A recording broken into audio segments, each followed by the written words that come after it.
with March Madness. But I think that will continue to grow, and I think we'll see an increase in golf as well. Head-to-head matchups and the adjusted prices from the first round through the fourth round. So I think college basketball will we'll see growth there, and I think golf as well. One of the areas that I think that has the potential for some growth for the bettors in the future is probably as we expand into other areas in the United States with some of our properties is soccer. I think there's a big appetite for soccer on the East Coast. We've seen that already with our Borgata property. So I think soccer will, everyone keeps saying it's going to be the next big thing. I think it's got the potential now to be the next big thing for bettors. I think from a percentage standpoint, if we want to look at it that way for handle, I see soccer. Soccer's really grown the last couple years. Hockey has as well. Obviously directly correlated with the Vegas Golden Knights here. We see that kind of flatten out a little bit this year, but it's still growing a little bit. But I think soccer really has the best chance to grow significantly from a percentage standpoint. In terms of sports that are really starting to gain traction, I think as you see sports betting expanding to the States and getting more popular, you're going to see niche sports start to pick up. So I really anticipated growth in maybe golf betting, NASCAR betting. Those seem to be some of the sports that I think that go hand in hand with wagering. So looking forward to some of the smaller sports picking up steam. I definitely see an all sports handle increase on all sports, not just one in particular. We have seen a growth in soccer over the past years, interest in EPL as we offer more and more, also interest in the United States-based soccer leagues. But as growth in the industry and more states legalize sports gambling, I could see massive increases in NFL, college football, baseball, basketball throughout the United States, and I cannot segregate just one sport as an increased sport.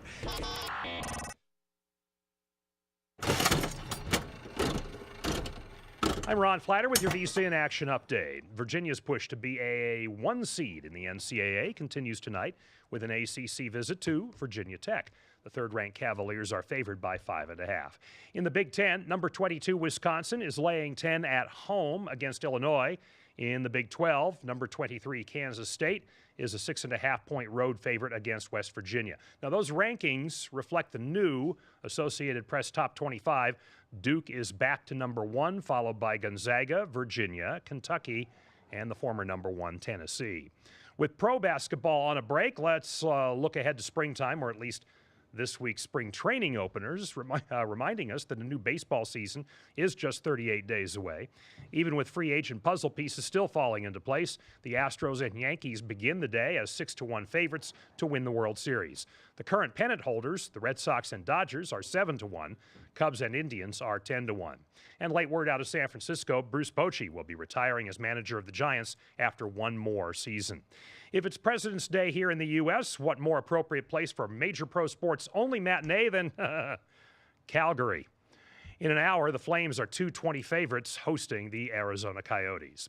Todd Pletcher's maiden winner, Cutting Humor, is the 3-1 morning line favorite among the 11 3-year-olds in this afternoon's Southwest Stakes, a Kentucky Derby points prep at Oak Lawn Park in Arkansas. It can help you win now and at tournament time. Your subscription to Point Spread Weekly. You get handicapping angles, insider analytics, and the best bets from our college basketball experts. Get Point Spread Weekly as part of our all-access package. It includes VSiN's live and archive video, and it costs just $240. That's less than $5 a week. It automatically gets you into our Beat the Spread Challenge at tournament time, when you could win $10,000. Find out more, get your free trial at vsin.com/subscribe. Time now for The Edge with Sam Panayotovich and Josh Towers live here on VSiN. In every game that takes place, someone has an edge over their opponent. And sports gaming is no different. Whether it's the house or patron, we'll tell you who has the edge for this week's matchups. And now, broadcasting live from the VSiN studios, it's The Edge, only on the Vegas Stats and Information Network. Happy Monday. It's The Edge here in Las Vegas. Josh Towers, Sam Panayotovich, and Ron Flatt are going to hang around for a couple minutes or so as we have some ever-changing odds in the Kentucky Derby. But Josh, already you come into work and you're a winner today. Explain. That quick, huh? Mm-hmm. Right away. Right off the top. I fell in love with these games out here. We got the nickel, triple play, and 5-play poker machines. And I fell in love with it. So every time I come to work, I put $5 in. I'm down about $30 at this point, but I did hit 10 times. I got 4 4s with a deuce for $8,000, so $400.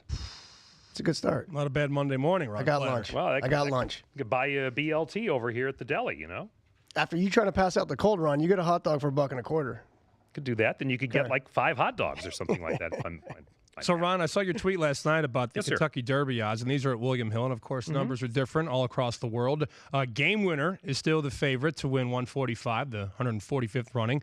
Improbable from 7-1 to 6-1. You've got War of Will and Hidden Scroll, 8-1. My friend Kirk Rockwell, who lives on at Gulfstream, he loves Hidden Scroll. And then 10-1 Instagram and Maximus Mischief. The whole list available at Ron Flatter on Twitter and at VSiN Live. But take me through what you've seen and what you know so far. Well, War of Will is at 8-1, and actually shortened over the weekend. Was well over double digits, I think 25 or whatever, and then won the prep race that he was in over the weekend. And so with that was at in New Orleans at the Risen Star Stakes, despite an outside post.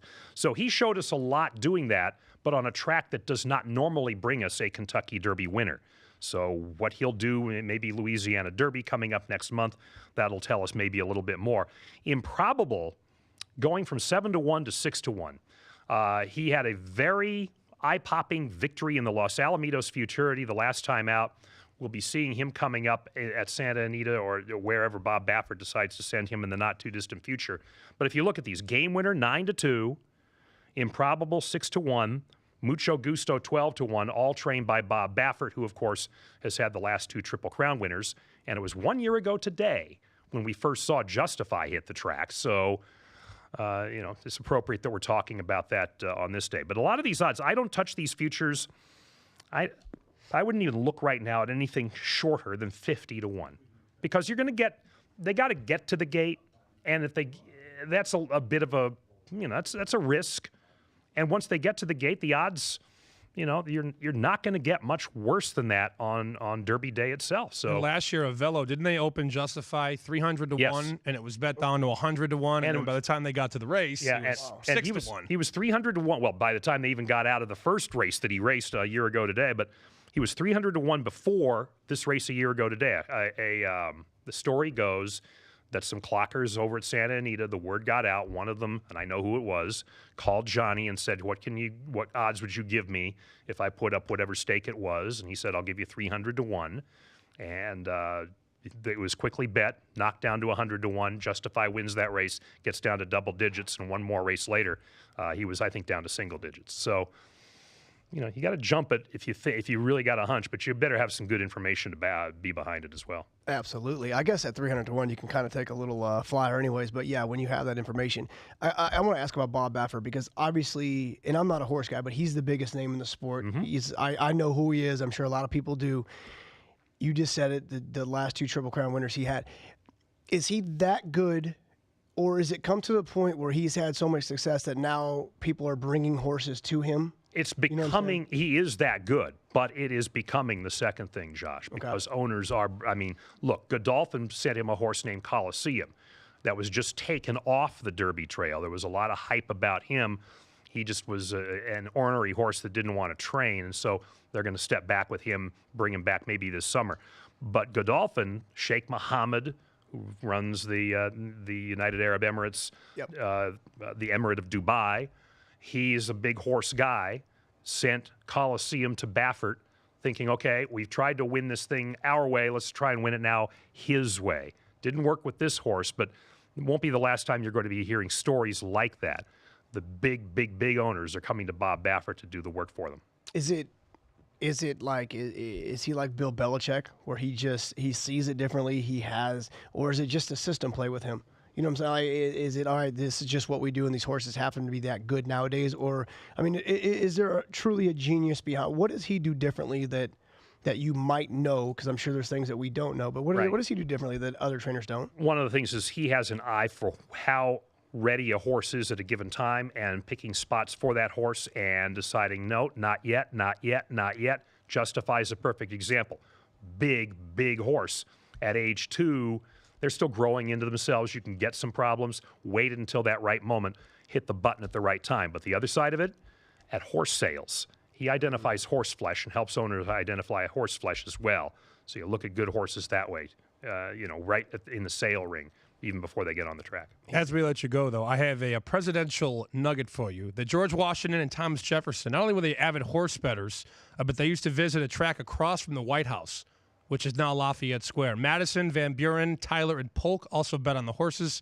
And Ron, I believe Andrew Jackson ran a racing stable from the White House. Wow. The presidents got down. I'm thinking, when you said Van Buren, I'm thinking like, those Van B boys. They could be tough. That's outstanding. Right? When you come back, we got to get a winner for Oaklawn Park today, okay? Okay. It's Ron Flatter, at Ron Flatter on the Twitter machine. All right, a lot happened over the weekend, including another over in an NBA All-Star game, and this one wasn't close. The total was 316. That was your combined total between Team LeBron and Team Giannis. 168 to 164, Josh Towers. You do the math. That's a pretty easy over there on the board. And Team LeBron, they were down early. They were down at the break. Greek Freak went off. 38 points, 11 boards, 5 assists. But Kevin Durant, the MVP, 31, 7, and 2, and 178. Team LeBron wins and covers. I mean, the lowest quarter was 79. Now, I guess they took it easy in the fourth quarter. It is, I think about this a lot. I watched very little of it. I watched a little bit of the game before that. I know that we don't play defense. We're not going to play defense in this game. I get it. We're not going to risk any injuries as well. Is that what this is truly all about? Is the fans' enjoyment? The players always seem to be smiling. I know Dwayne Wade said this, by the way, and it caught me off guard. He said a good offense will beat a good defense any day. That is obviously not the truth when it comes to football, when it comes to baseball, when it comes to most sports. And that's what's going to happen in the NBA All-Star game. Obviously, it's about offense. Given his statement, is that true about the NBA? Let me just say this. I would never bet an under in an NBA All-Star game again. Oh, no, not after watching that. I just wouldn't. It's a street game. It's essentially what it is. There's no defense. You get up and down the floor. I saw the one play where Curry came down the field or down the court and bounced it. The ball bounced so high it left the camera shot. And Giannis, as we show it on VSiN.com, Fubo TV, Sports Illustrated captured this. Are you kidding me, Giannis? His head is almost above the rim, but he caught the ball with his right paw literally out of the camera shot and then threw it down. But you and I don't know what that's like. Our hands aren't. I personally can't palm a basketball. I can get very close, but I can't do it. And to them, it's like me holding a softball. You know what I'm saying? It's just that much easier for them to grip and do these special things. It is a pretty cool photo if you're looking at that. His elbow is almost equal to the top of the rim. It's fun. It's special. These guys are different, man. These athletes they're fantastic. I'm impressed with some of the stuff they do. Even in the World game with the USA, there were some special things they were doing with the passes and pulling back and throwing alley-oops and different things. You said it, though. You can only go one way with that. Overs are 9 and 5 last 14 years, and I think that pattern will continue. But again, by the way, real quick, with that 9 and 5 number, isn't this something that you blindly just bet the over every year, or do you try to cherry pick and find out when you're going to bet over, when you're going to take a shot on the under? I haven't bet an All-Star game in a long time. I do bet MVPs, though, and Joe Ostrowski from Early Odds, also from The Score, he was talking about this all week, and he talked about it on his show in Chicago. Saw that. And he talked about it on Twitter. Kevin Durant was 7-1 to win the MVP.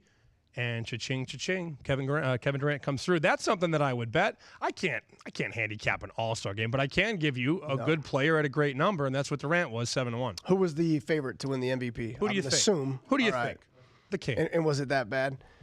He was about plus 200 or plus 250 to win the MVP. Greek Freak was like 350, and then a couple others, and then you had Durant. Is it similar to, remember Robinson Cano won the MVP in the All-Star game in Miami a couple years ago? It was like a 1-1 game. Yadier Molina hit a home run and tied it. I think Robinson Cano hit a home run.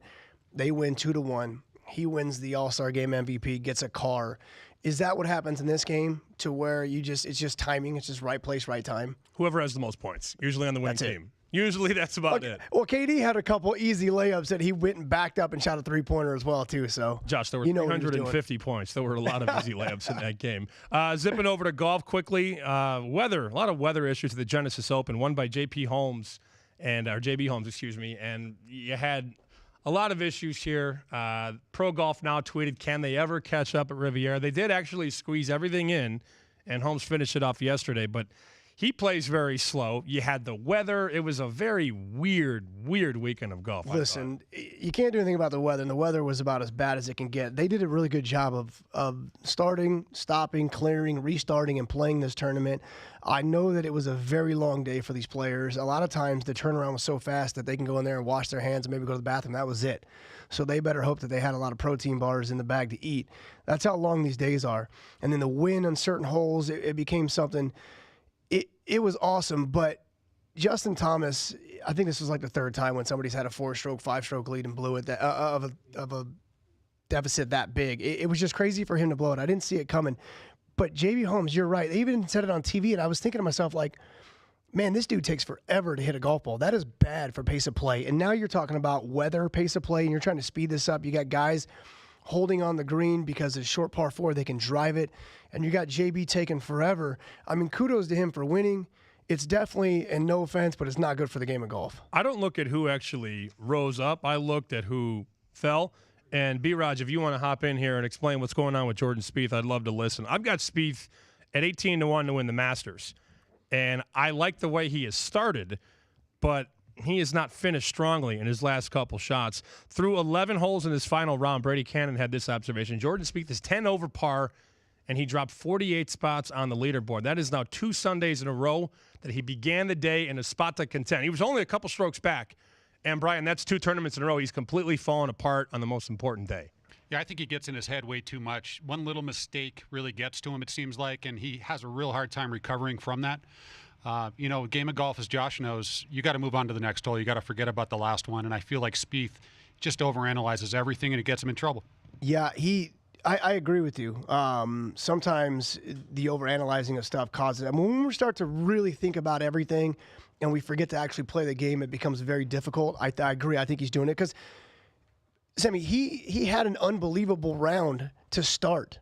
And then, he was leading the tournament. He also had, Brian, don't get me wrong, remember he didn't play a round of golf for almost like a full day or a day and a half. I mean, the timing of you have the early time, the next day you have the late time. He didn't play forever. And I'm not making excuses for him, and I know he's not as well, but he sat there and watched the game just like a few other people did.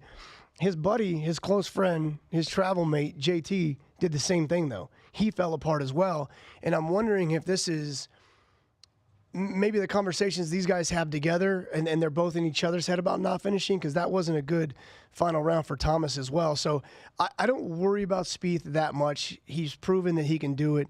I wouldn't worry about him at the Masters. This is a golf course that he obviously loves very, very much, and he can play.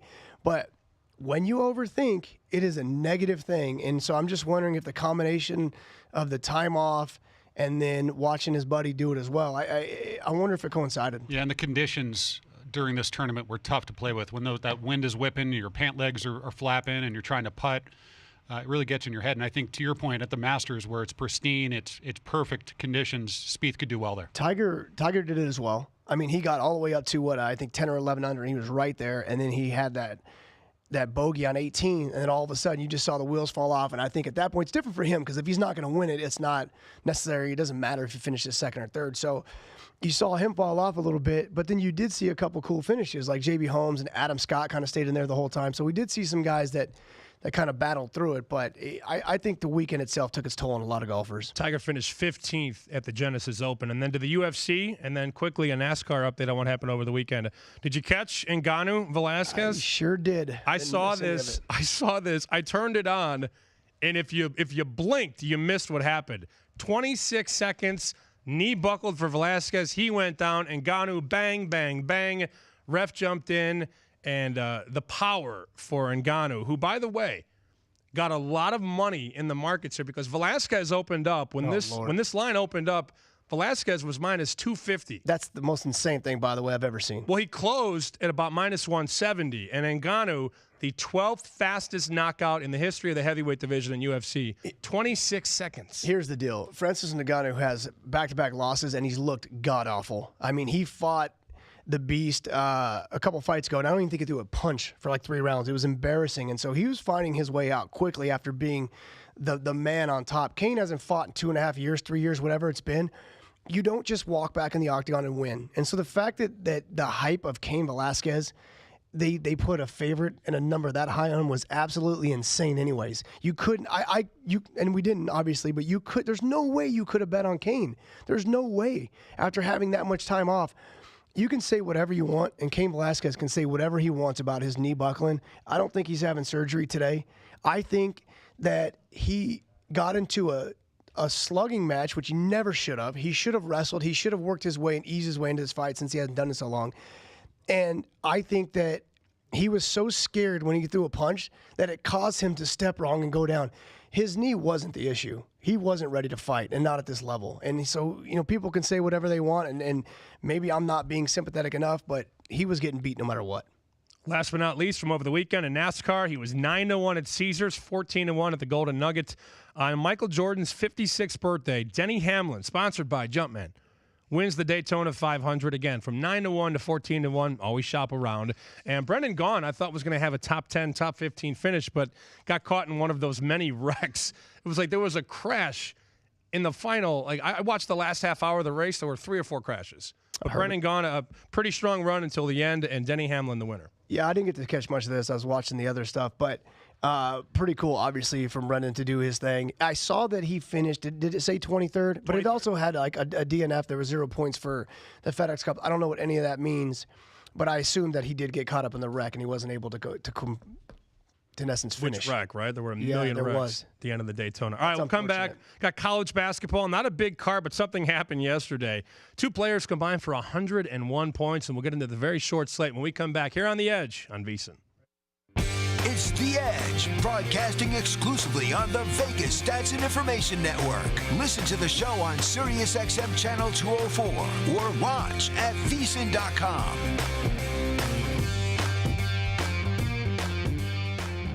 If you didn't catch VSiN last week, here's some of what you missed. This at the Westgate, you lay the no at minus 450. Same thing if he wins 0 majors in 2019. But if you're going to take a flyer on value here, that they have him win 1 major plus 375, 2 majors 16-1, 3 majors 100-1, and to deliver a grand slam. He's had a Tiger Slam, but there hasn't been a grand slam since Bobby Jones, and it was a different configuration. All 4 500-1. Would you touch any of that with a Sequoia, Brady? I would not touch the Grand Slam. I don't think I'd even go to 2 majors. The coin toss was crazy. I mean, people bet the coin. I mean, we use it $1.05 each way. I don't know what the other joints do, but we use it $1.05 each way, and we write 6 figures to it every year. I mean, how is that possible that people get so enamored with that prop that they bet the coin toss? How'd you do on it?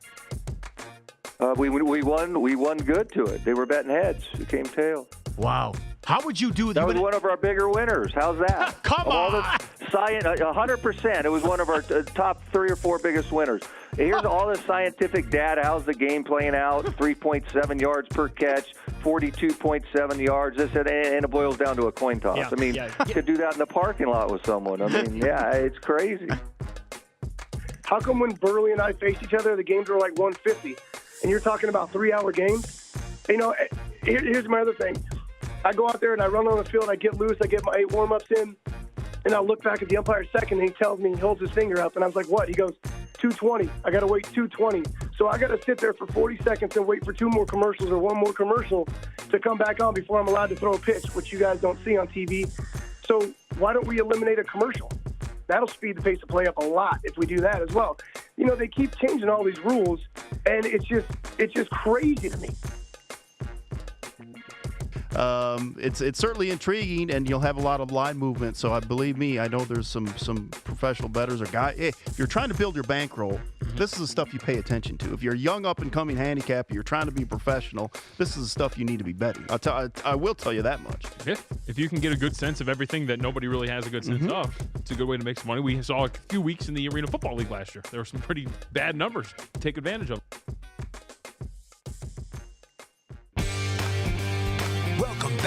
Are you ready to get an advantage? Good, because it's now time to get back to the edge.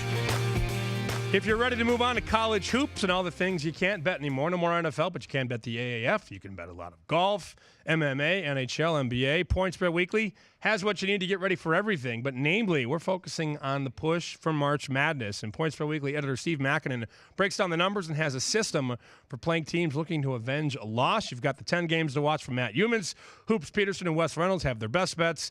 Dave Tooley on the new 8-team football league, the Alliance of American Football. And like we mentioned, NBA, NHL, golf, MMA. You can get the full all-access package, $240 for 1 year. Point Spread Weekly, the 24/7 video stream, show replays, our NCAA tournament betting guide, plus the automatic entry to the Beat the Spread Challenge. First place, $10,000. VSiN.com/subscribe for more details. That's Point Spread Weekly coming out Wednesday this week. It's Josh Towers, Sam Panayotovich with you on the edge. I don't know if you watched Quinnipiac and Siena yesterday, but you had a hell of a day for a couple guys. Cameron Young had 55 points for Quinnipiac, first D1 player in 20 seasons with 55 points and 10 boards. And then Siena's Jalen Pickett, he had 46, not a shabby day for him. 101 points between Young and Pickett. Triple OT, the win for Quinnipiac. Doesn't even matter, triple OT or not. That's impressive. Game went over, too. You just barely went over. Total was 126, 107 to 100. You just don't see these kids putting up this many points. I think that's really cool. It's really impressive. Like I said, they're only 5-minute overtimes anyway, so it's not like there's a ton of offense. You're at that point, it's more game managing and trying to win. So awesome for those two kids, man. And listen, the assists to come with one of them and the 10 rebounds to come with another one, they weren't just shooting. They were doing some other things too. So I think that's awesome. Congrats, guys. Quinnipiac was a 3-point dog, and they went out right on the road, 107 to 100. This is very popular, the conversation about the Big 12 regular season title. We know about the run for Kansas. Feels like they've won it a million years in a row, the regular season conference championship. But the new BPI projections from Jeff Borzello, Texas Tech currently favored right now. Texas Tech, 47% chance of winning the regular season crown. Then Kansas State, 42%. Kansas at 34%. Iowa State, about 33%. Defense, right? I mean, any team that can play defense like that, I think they have to have a good opportunity. They can also shoot a little bit. We know that, but I think the pressure defense is something they've done all year.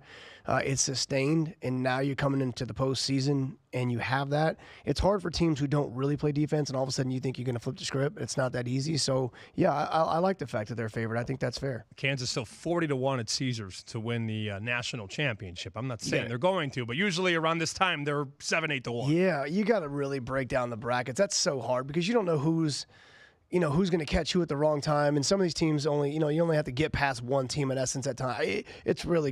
To me, that's such a difficult thing to kind of like, we know Duke's good. We know a lot of teams are good. That becomes a matchup play, man. That's hard. Very strange Pac-12 this year too, Josh. UCLA and Arizona, very, very, very bad basketball.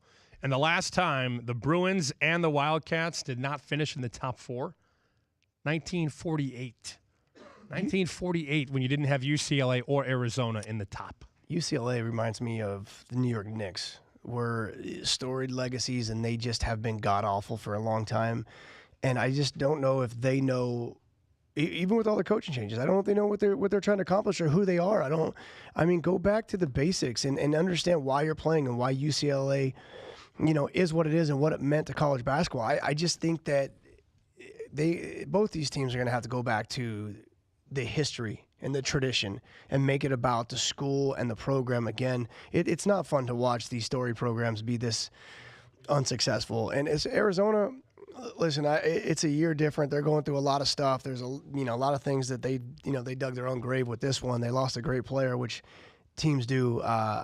I'm not as worried about Arizona. They got to clean up some things, but the UCLA thing it's been too long. I gave the number on Kansas, 40 to 1 to win the title. I saw at the Westgate last week, Arizona was 1,000 to 1. Just gives you an idea, relatively speaking, how bad Arizona's been this year. That means they're not in. The only way they're in is if they win the conference tournament. Which is that's a joke, by the way. Haven't they lost like 7 or 8 in a row at this point? They're awful. It's some bad. people I know keep betting them too.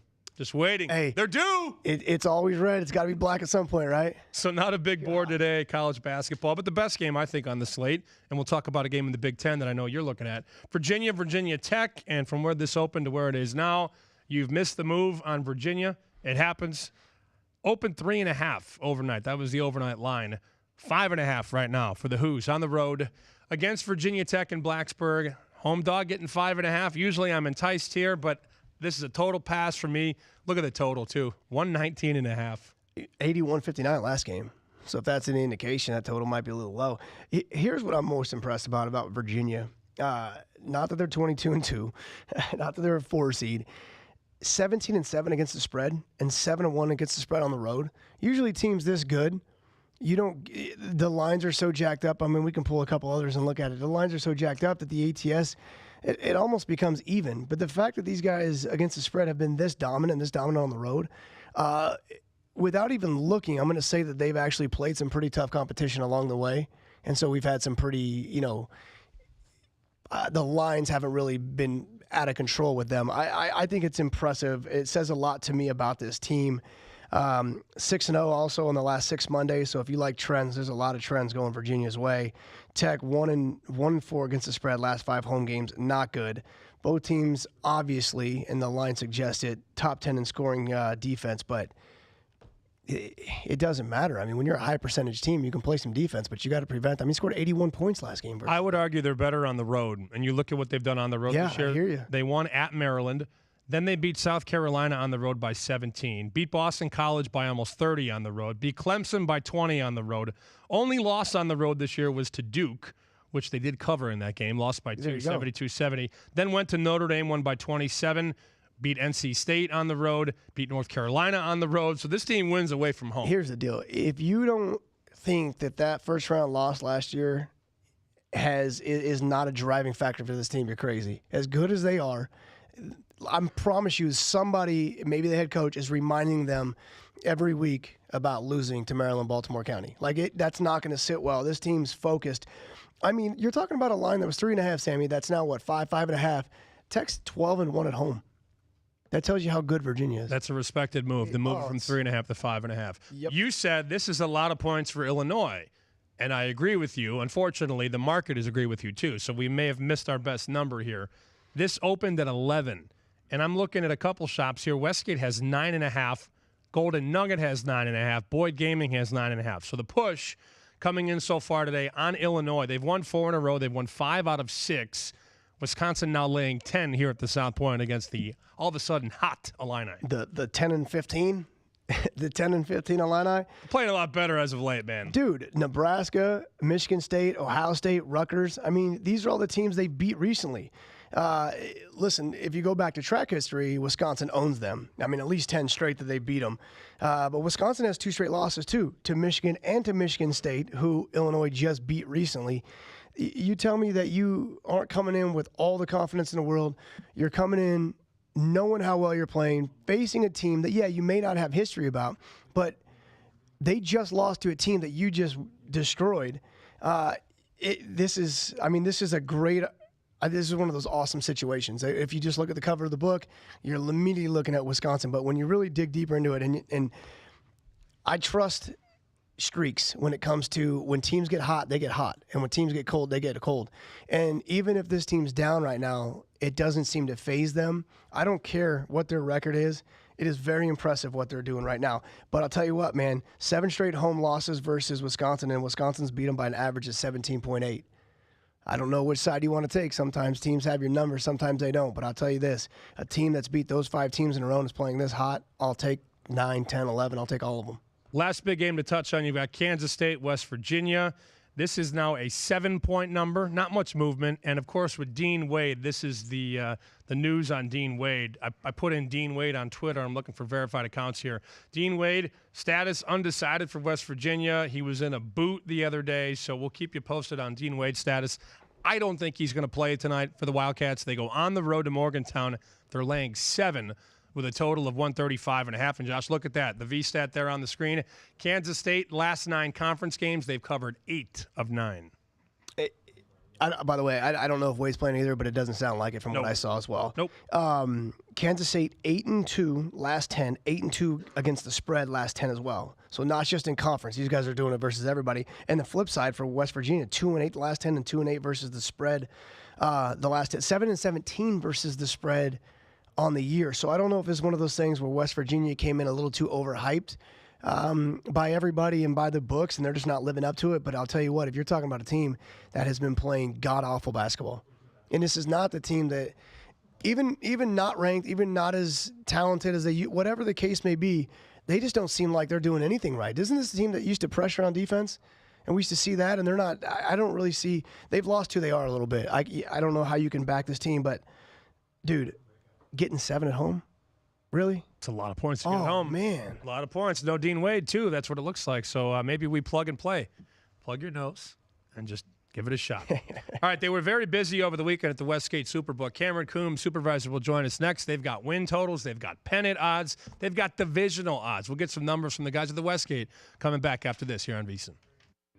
It's The Edge, broadcasting exclusively on the Vegas Stats and Information Network. Listen to the show on SiriusXM Channel 204 or watch at VSiN.com.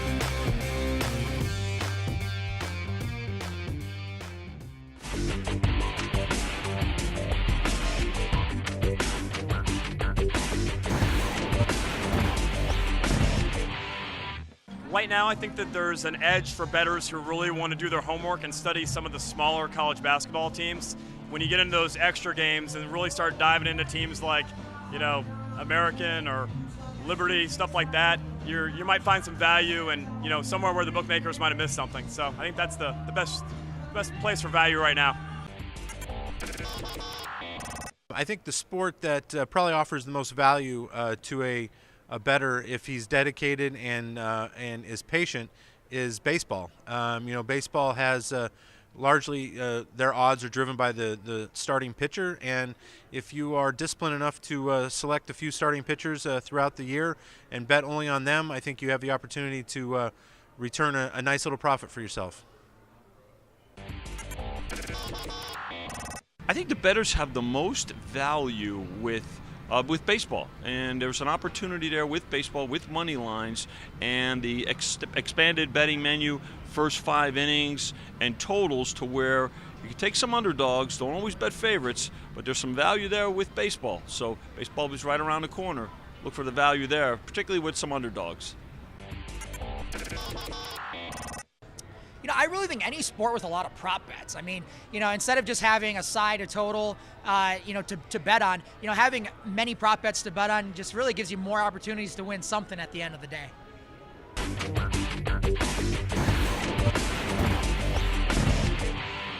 I may be the minority here, but I definitely feel that the NBA gives most bettors the most value for their money. I think NBA games are the easiest to handicap and to set lines for, basically, as a bookmaker. And I believe that the NBA is the sport that plays out, and, it definitely is the most consistent. College basketball is very hard to handicap at this time of the season. Then you get conference tournaments followed by March Madness. We all know the NFL is probably the most difficult, as well as college football, to handicap on a daily basis.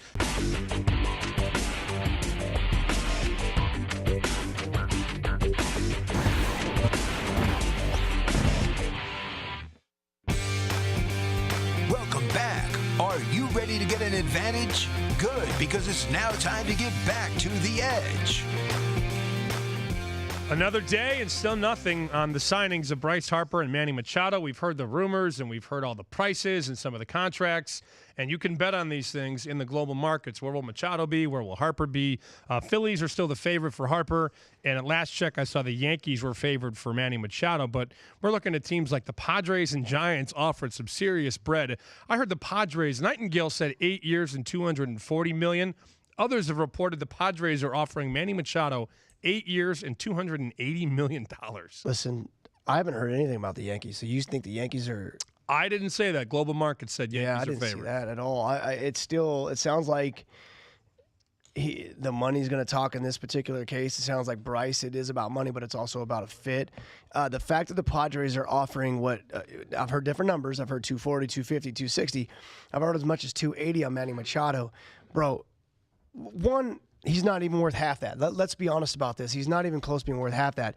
But that's to each his own. You want to pay him that money. When a team says if it's legit 260 or 280, he can't possibly be holding out for any more money. He can't possibly be holding out for $300 million at that point, in my opinion. I think this is crazy. Once again, we talked about it. We know Bryce, the reality of him signing before Manny is not really going to happen. I just wish one of them will make a decision so all the other guys can sign and they both can, end this. Spring trainings, it's here. Not as many guys are missing spring training as they did last year, and everybody who missed struggled. They don't need this. No matter how much you think you do at home, you can't mimic spring training. They both need to get in camp quick, but, bro, at this point, 260, 280, well, what else are you I mean, it's never happened before. What are we looking for? And John Hammond also adding that Bryce Harper has multiple long-term offers for more than $30 million a year, but yes, it's an evolving market. From what I understand, he has plenty of offers, yeah. Cameron Coombs joins us now, Westgate Superbook supervisor. And Cam, it's Josh and Sam. JT was wondering about the scouting report when you were on the Hill in college. I said probably power sinker. Josh said dead heat, right? What do we got? What did you do in college? Hold on. You got power sinker? I got power sinker slider. Okay, all right. I threw a lot of fastballs. I was up there trying to throw as hard as I can, basically, mixing a curve. But you're trying to scare him being 6'5". Yeah, exactly. Huh? I love it. Drill a few guys, Listen, I got your page up. It says position utility. What does that mean? Were you all over the place? Oh, yeah, I played first base, too. Hit a little bit. If he told you to pitch only, you just kind of bowed up on him and said that's not happening? Yeah, no, I was there to hit, too. I love it. Yeah, for sure. So, Cam, you guys were busy. I saw all the stuff that went up. Westgate has divisional odds. You've got the wild card game winner, NL wild card, MLB regular season wins, but also some fun stuff. Team to have the most regular season wins, team to make the playoffs, season player props. My favorite baseball thing to bet, the home run king, and then most pitching odds. You made numbers for all these things. What do you make of the market and how much it's grown over the last couple of years? We're betting on a lot of stuff now at the Westgate, a lot of different things. Yeah, so we put up a lot of player props for a while now. Obviously, the season win totals. This year, we actually did head-to-head season win totals. So basically, we did the Red Sox and the Yankees. I think the Yankees are like -2.5, -3, something like that. But, yeah, we come up with a lot of new props, and, I mean, we're good to go. We love it. You love it. We love it. Yeah, for sure. You're making it a lot easier on us. Do I want peach rings or Swedish fish? Both. Yeah. I want them both. I love the matchup prop wins and stuff. And for pitching, I saw just pitching prop odds. So what do we got for pitchers in particular? So we have a lot of individual win props. We have most strikeouts. We have actually added a lot of new players on there. I think maybe we did like 20 before. We've added around 40. So yeah, we're definitely trying to make props for everything we can, and yeah, we're good to go on that. I'm looking at some of these players here, so you can bet, Josh. Chris Sale's regular season wins. So these are out right now. They're out right. You can bet this right now. Just so we're clear, every person you have, you don't even got to tell me their names. I'll take the under on every one of them. What about Jacob deGrom, 13.5? DeGrom. That's tough. There we go. If they're going to score 3 runs for him every game, I don't know if I would go with the over, but he's such a dominant pitcher. Wins are so hard to come by in Major League Baseball, and they're even harder when you're talking about starting pitching who we don't allow them to go deep anymore. So with the bullpens coming in as much as they do, even for these top-tier starters, when we're only going 6 and 7, it really is tough to get wins. So that's what I'm saying. I see that you brought the numbers down a little bit, which you should have. You're not going to put 18 on anybody. That'd be crazy. But it's still difficult. I mean, you can look at everybody's numbers. It's still really hard to get wins. Well, here's the thing. For a guy like Chris Sale, he's playing with the Red Sox. I mean, obviously he's going to get high run support, so we're going to put his total up a little bit more. And, yeah, like you said, the Mets have upgraded their bullpen. They're not afraid to go their bullpen guys now. So, I mean, if DeGrom can throw 6 or 7 innings, then get it to their bullpen, there's definitely opportunity to either give up the lead or, not get that win. And that's the thing with Chris Sale. I mean, he's had some good seasons, but you're talking about a guy who always – not always, but he seems to get hurt now and again, so he may not miss as many games as far as starts, but they do pull him a little bit easier. I mean, he's won 17 games 3 times in his career, but he's never won more than 13 in any other season. What was his number again? Chris Sale's number 15.5, one of the highest numbers on the board. I am 100% comfortable in taking Chris Sale under there. So here are your top pitchers, and I don't mean to cut you off, Cam. I'm going to give you the list here, Josh. You got Sale 15.5, Scherzer 15.5, Verlander 15.5, and a couple risers here. Carrasco's already been bet up. He's 15.5 for the Indians. Kluber 16.5. That's the biggest number I see. Severino 15.5. You want the low ones? Here are the low guys on the board. Matt Harvey 7.5. Dylan Bundy 9.5. Steven Matz 8.5. Mike Fiers 9.5. Those are some of the guys on the board that you could bet, Josh. Dylan Bundy 9.5. He won 8 last year. Yeah, we're definitely going under on Bundy. There's no question about it. Verlander's an under, Sale's an under, Carrasco's an under, and Kluber's an under. I like it. Cam's like, come on down, baby. I'm Come on coming. down. Exactly. Don't change those numbers on me. I'll be there in a little while. Don't change them. So, Cam, you guys all made sets of numbers for win totals. I know you and Randy and John and Jeff, you guys all made numbers. Ed Salmons has the gatekeeper at the end of the day. Yeah. But of what you guys posted and what you came up with, are you bullish on any teams? Are you a couple wins off, up or down? Like, who are some of the teams that you're bullish on this year, whether it's high or low? Yeah, I put the Padres a little bit higher than everyone else, maybe like 2 wins higher. I think that with the Diamondbacks downgrading and I don't know, I'm not really sold on the Dodgers. I am a Giants fan, so I'm a little biased, but I think with their prospects coming up, this Tatis kid, and they have all those pieces. They got Will Myers, they have Eric Hosmer, they signed Garrett Richards. I think they could put something together and maybe win 80 games. We'll see. Are these these are the current numbers I'm looking at right now? You have the Phillies at 86.5. Let me see if anyone. Sounds about right. As of this morning, 86.5. But I think it is 80. That was I think we 88. opened 87.5. Yeah, that was 88, I believe. Or 88, that was 88 at Caesars over the weekend. Yeah, I remember seeing it at 88. So 86.5 at the Westgate. So good value there. There's a couple on here I like. I still don't know how the Blue Jays get to 75. I'm over here looking in the corner. The Phillies, I mean, I really do think that's a low number, 86.5. Where are the Rockies at? I'm trying to see where you have Colorado. There Colorado 84.5. See, I think they're going way over that as well. And you guys obviously are very, very strong on this Cub number because we've seen some competition in town up to 92. You guys have the Cubs 89.5. Yeah, I mean that division just got better. With Goldschmidt, in my opinion, I would rather have Goldschmidt over Bryce Harper or Manny Machado. I think that's such an upgrade. And Marcell Ozuna, he's got to play better than he did last year. And they have a lot of young arms. So, yeah, that team's good, man. We're not going to go too crazy on the Cubs. Well, and the Cardinals, I mean, everybody in that rotation, I felt like last year was on the DL at some point in time, and that was still a pretty good baseball team. And then the studs that you brought up, too. Reyes pitches once and gets hurt, so let's hopefully, he's a little bit healthier this year at some point. I think the only guy that wasn't hurt last year was Miles Michaelis. Everybody else spent time on the shelf. The rebound bullpen. If Alex Reyes, if he can get his stuff together and be healthy, man, that's an ace there. Another kid just like that, just absolutely fantastic arms. The Dodgers number is gonna stay there. I'm with you. I think the under on the Dodgers, but it's gonna stay there. That's a fair number. Oh yeah. I heard a crazy stat that they're like somebody has them at 1-5 to win the division. Are you guys that crazy on them? We have minus 450 right now. I'll take the Rockies at that number, right? I mean, I'm not saying they can't win it or they won't win it, but that's a high number.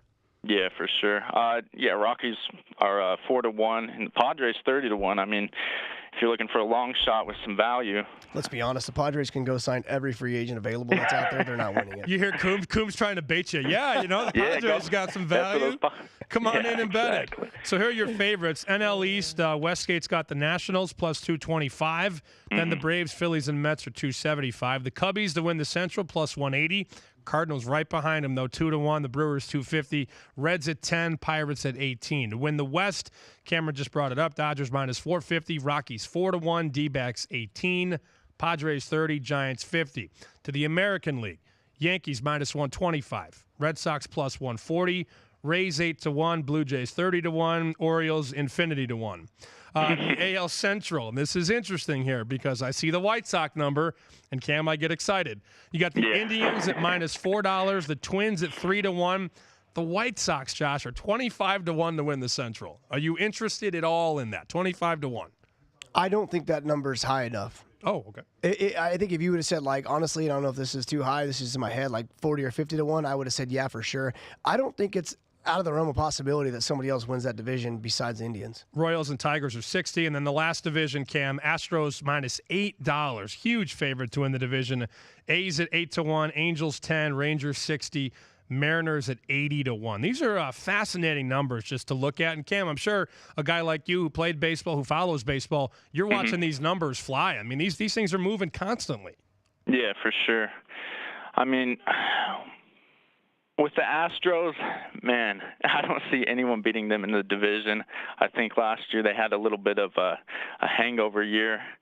I'm sure a lot of people think there's value with the A's, but I just think the Astros are going to run away with this division. And, man, I think a lot of people are just betting teams with value.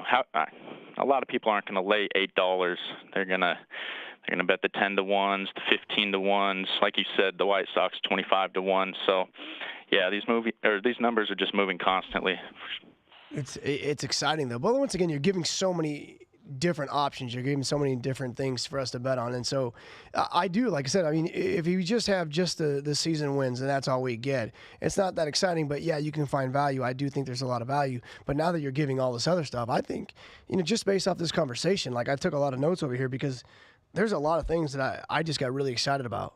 And I can stay away from who I think is going to win the home run title. I don't care because to me that's taking a crapshoot. I can stay away from who's going to win the Cy Young. That's to me, and once again, I think you're just picking a name out of a hat.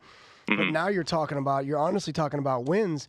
I mean, go back real quick. What was the season wins for Justin Verlander? 15.5. 15.5? Mm-hmm. All right, I'm going to this real quick, and it kind of goes like we were talking about with Sell. He won 16 last year. He won 5, he won 10, he won 15, he won 16, he won 5, he won 15, he won 13. It's been a long time, and he's only got over that twice in the last, 7-8 years.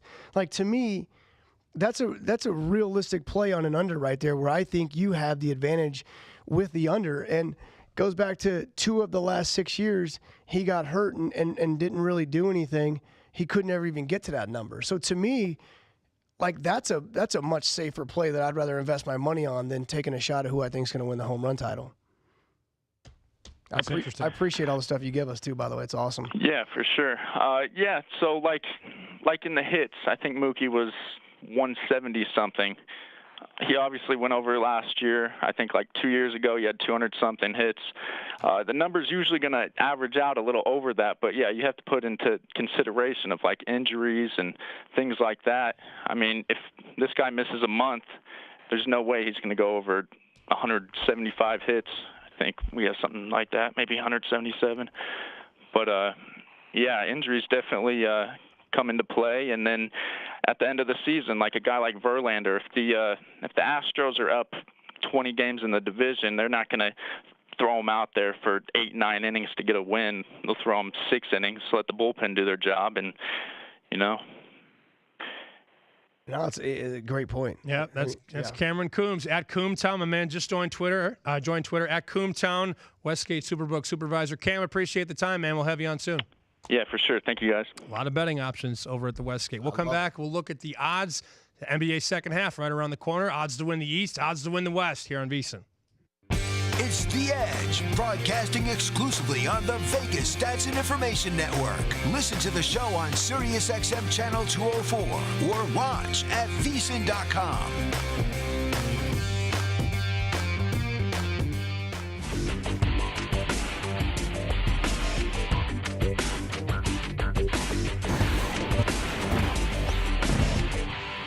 This year's Super Bowl between the Patriots and the Rams was well bet here at the MGM Resorts. We had plenty of action on the Patriots on game day, which probably eroded any chances that we had of having a really good Super Bowl to it. But we had a very modest win, and with the parties that we host and all the people coming to town, company-wide, it was a great event for us. When you have 300,000 visitors to town, it's always a great day for the properties here at the South Point and Las Vegas in general. Public did very well on the first half and the second half. The game overall was about a wash, but at the end of the day, even though there were some big payouts on some proposition bets, in fact, one bettor cashed in on a $100,000 ticket that the Rams would score exactly 3 points. But at the end of the day, we came out a little bit on top, and that's great for business on both sides of the counter. You know, we actually did okay on the Super Bowl. Obviously, it wasn't the result that many of the books wanted, but the futures and the prop bets really helped. You know, a lot of people were betting, will player X score, will player Y score, and at the end of the day, I mean, there was only one touchdown. You know, the game wasn't as exciting as a lot of people hoped for, especially how high-powered both those offenses were, but people here still had a great time, and they found a way to bring great energy to it. Kind of an interesting Super Bowl. Had you told me it was going to be that low scoring ahead of time, I would have said as a bettor I would have cleaned up, and as a bookie I would have cleaned up also. But that said, you know, the best games for us are when nothing happens. Nothing happened, and I still found myself not doing as well as I thought I would. I won decent on the game as a bettor, and I'm sure the books did decent. But, you know, that said, if you told us the score was going to be 13-3 ahead of time, I think we would have thought it would have been the best Super Bowl ever. Well, we did pretty well on the Super Bowl considering we didn't have as much of a handle as we did last year, but we did book a small winner at the Rampart Casino for the Super Bowl this year, and it was very successful casino-wide. Our parties were all packed, Grand Ballroom was packed, and everybody seemed to be enjoying themselves and having a good time, but yeah, we did book a small winner at the Rampart. Welcome back. Are you ready to get an advantage? Good, because it's now time to get back to the edge.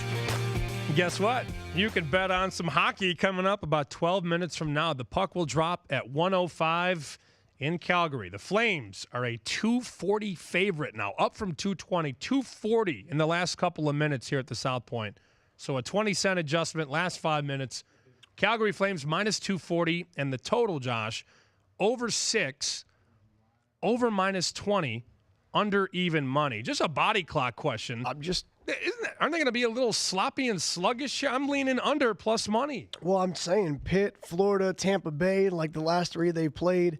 And listen, I know Arizona as well, Toronto, St. Louis, and Vegas. But listen, Arizona's won 3 of their last 4. I mean, they got shut out versus St. Louis, but that team's been pretty good. And you're talking about. I think we should have a show bet on the under. Hold on. Calgary's lost 4 of their last 5. I don't know. Maybe there's an Arizona play in here. I think there's you want the plus $2 on the Arizona Coyotes. All right, well, I'm feeling the under because, you know, my very strong handicap is it's 105 on a Monday.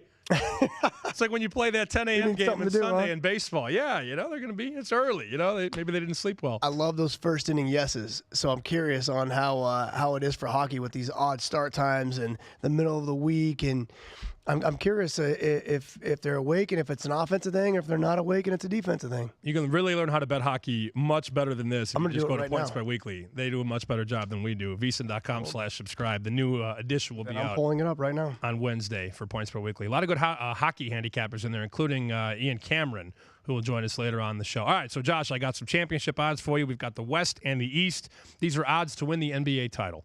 And, of course, the Golden State Warriors, out of the All-Star break, are going to be the favorite. But what's the price? Minus 275 to win the title. Lay 275 to win $1. Rockets are 12-1. The Thunder are 15. Nuggets and Lakers are 30. Jazz 40. Spurs 60. Clippers 150. Yada, yada, yada. And the Warriors are the favorite, minus 275. It gets more interesting, though, in the East, where you could take a team here and possibly hedge down the road. Yeah. These are odds to win the title for Eastern teams. Got about a minute left. Raptors 8-1. Bucks 10-1. Celtics at 12, Sixers at 15, and a big drop off to the Pacers at 200. Of those 4 teams in the East, which one do you like the most? Raptors, Bucks, Celtics, Sixers. Today, the Bucks. Tomorrow, honestly, who knows? What about Wednesday? I think that's how cool this division's been. I mean, all these teams are so dominant. I feel bad for Indiana, so I don't know if they're going to be able to hang around.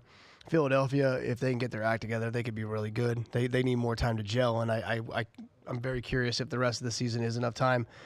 Man, that's awesome. I don't know. That's tough. And the Sixers have been awful against the best teams in the East. You have it there, VSiN.com, Fubo TV. Philly that's coaching, is now, by the way. Brown is not a great coach. Philly is 1-7 this year against the Bucks, the Raptors, and the Celtics. They're immediately out based on those stats alone. They're going.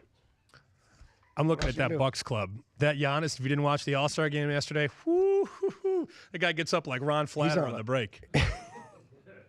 He gets up. All right, we'll come back. We'll talk to CJ Nitkowski. We'll break down Ron Flatter's vertical. Where are Harper and Machado going? Who knows? It's The Edge, broadcasting exclusively on the Vegas Stats and Information Network. Listen to the show on SiriusXM Channel 204 or watch at VSiN.com.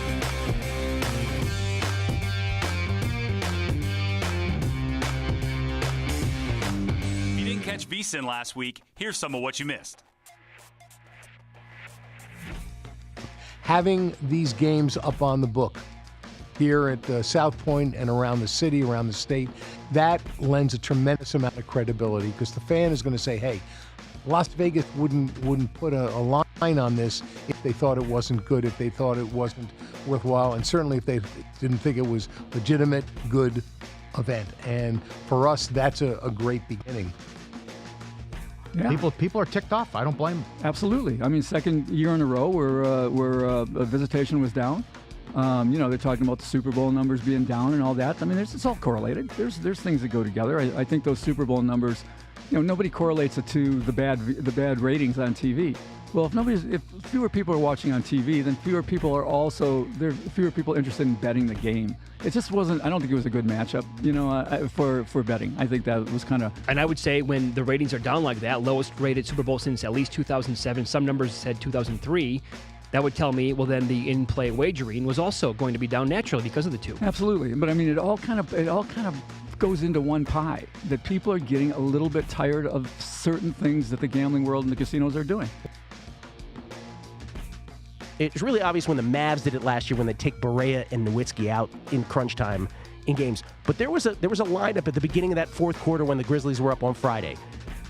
Marc Gasol, JaMychal Green, Shelvin Mack on the court together. And most people would say, oh, it's Gasol. What are you talking about? But you are here. Can you corroborate that is a very poor lineup? Oh, it's the worst in the NBA. But here's the thing.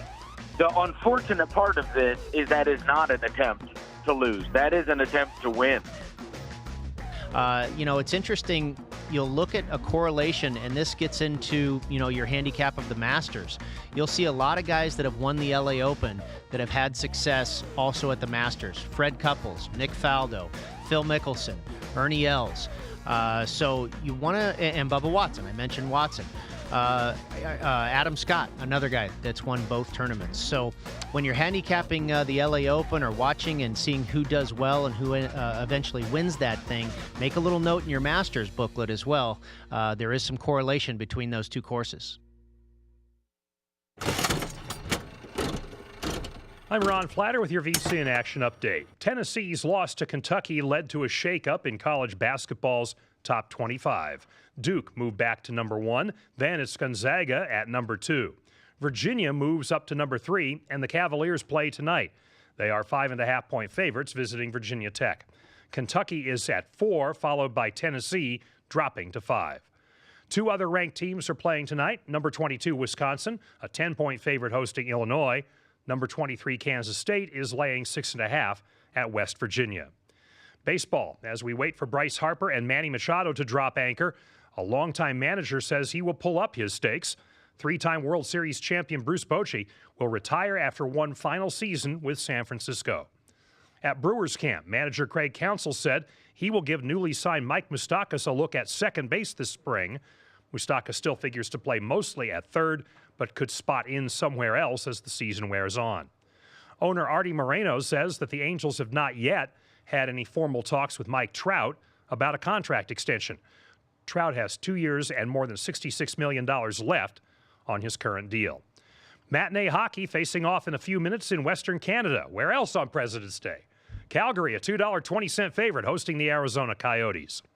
It can help you win now and at tournament time. Your subscription to Point Spread Weekly. You get handicapping angles, insider analytics, and the best bets from our college basketball experts. Get Point Spread Weekly as part of our all-access package. It includes VSiN's live and archive video. It costs just $240. That's less than $5 a week, and it automatically gets you into our best Beat the Spread Challenge. And if you're the best in the Beat the Spread Challenge at tournament time, you win $10,000. Find out more and get your free trial at vsin.com/subscribe. More of The Edge now with Sam and Josh here on VSiN. In every game that takes place, someone has an edge over their opponent. And sports gaming is no different.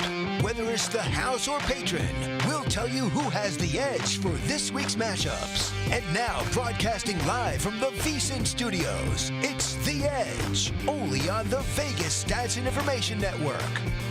You got about 3 minutes to join the show bet. I don't know if you did it, Josh, but I'm feeling frisky, and I'm feeling a little under. Arizona, Calgary, under 6, plus 105. Are you in or are you in?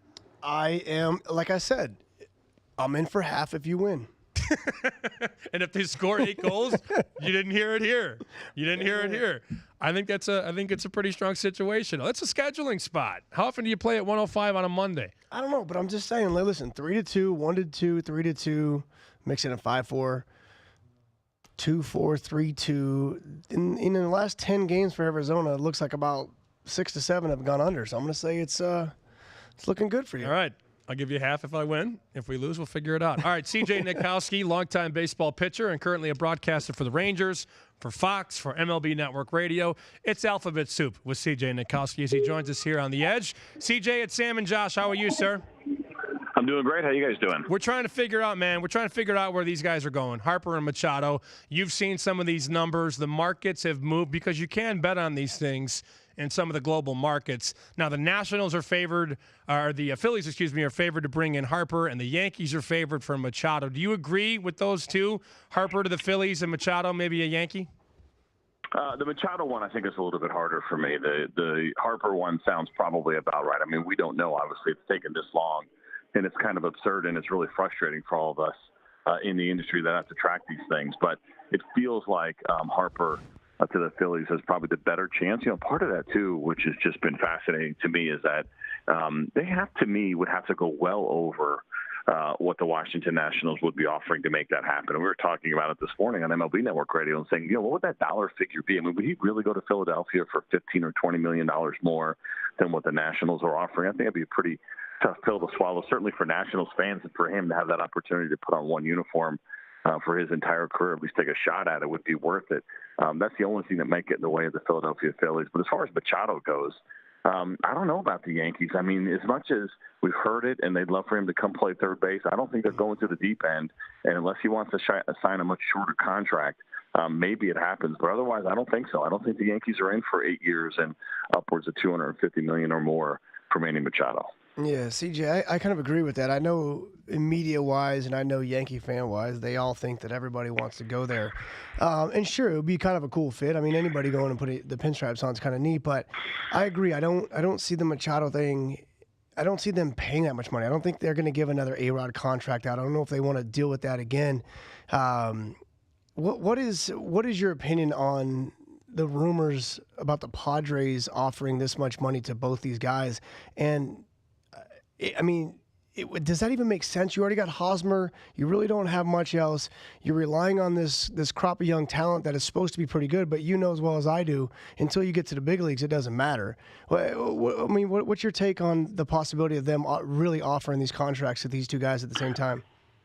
Well, they surprised us last year, as you mentioned, with Hosmer for $140 million. And I said at the time that, it's great that they're going to start throwing some money at their issues, right? They struggled here for a while, but it couldn't be the only move. And so more moves would have to follow. And I don't know if it necessarily meant more monster moves from the free agent standpoint, but certainly they were going to have to start getting aggressive, whether it be via trade or adding other players. Right? They bring in Ian Kinsler and they start doing kind of some of these little things and say, okay, well, they're going to try to contend. It's not going to be easy. But we keep coming back to kind of the same thing over and over again. When you have a team, especially like the Padres, who probably will have multiple needs over the next couple of years, do you really want to go there on one player for that much, for that big of a contract, for those dollars? It doesn't make a lot of sense for a lot of teams to do it. It almost never works out. I mean, you just mentioned the Yankees, and the Ellsbury contract, as an example, is one that they probably regret. The Cubs, even though they won the World Series, the Jason Hayward one is one that they probably regret. That certainly got in the way of them pursuing Bryce Harper this offseason. And so the track record is not great. And if the Padres want to go there, fantastic for them and their fans, because they're looking for that player that they can kind of identify as their guy. That's part of the conversation with the Padres and bringing in a guy like Manny Machado. A couple of years ago, they signed Will Myers to an extension. And part of the thinking behind that was we don't have a player that our fans can identify with and say, that's our guy. And so they went there with Will Myers. They brought in Eric Hosmer, a couple of really likable guys and good players. They're looking for another one. They're looking for one that's a little bit more national, marquee. What that is actually worth from a bottom line standpoint, I don't think nearly as much as we may be hearing, but that may be what pushes them over the edge to do something big here with Machado. And that's the point with the Padres, at least, is are you really going to throw this much money at 2 to 3 individuals in particular when you have a lot more needs? That's a lot of money to go at 2 guys or let's say 3 guys. And that's why I thought that was kind of far-fetched. But you're right, and that's always been the thing. If you were going to give a Hosmer that much money in that many years, you were definitely going to add something to it at some point to win. I would love to see these guys. I mean, I want to see these other teams that haven't been competing actually compete. And I do like the fact that they have some young talent hopefully coming up and that can do some special things. Let me jump a little bit, speaking of young talent. Vlad Jr. in Toronto, there's a lot of talk about how good this kid is, and even some of the players are coming out and talking about how good he is in his work ethic, and I think this is fantastic. There's a lot of fans that are upset that the Jays had already said they're going to send him down and not bring him up to where they can't be a Super 2. I think this is a great move. And for all the fans that are upset, they're going to buy another year of having Vlad at least in their uniform. Why would they be upset about this? Isn't this the right play? I would actually say that most fans probably get it, but their players are upset more than anything. The players are the ones that are frustrated when there is a player that deserves a promotion and doesn't get it. Yeah. And I think at least the educated fan, the one that digs in a little bit more, as much as they hate not seeing him for 2 weeks, because that's probably what it's going to be on the high end, they understand it too. I mean, you think about players in the past who made teams right away. I go back to the example, I know you brought his name up, but Jason Hayward is an example with the Atlanta Braves. He made the team opening day roster as a 20-year-old, and they ended up having to trade him with a year to go on that contract, or at least before he hit free agency, because it made sense. Had they waited a couple of weeks, he probably would have hung on for another year, or they would have got more in return on their trade. Ronald Acuna Jr., you're not going to tell me that there's not a Braves fan in baseball. It's like, you know what? We have him for 6 more years under control. We don't sign him to any kind of extension. We're going to get 7 years of pretty much of Ronald Acuna Jr. Chris Bryant went through the same exact thing, and while it's really brutal for the players, and this service time manipulation situation is something that they're going to try to address. I don't know how they're going to do it. They're going to try to address it. It bothers probably only the players, and I don't think you get a lot of empathy from fans, certainly not from the front office, and I hate it for guys.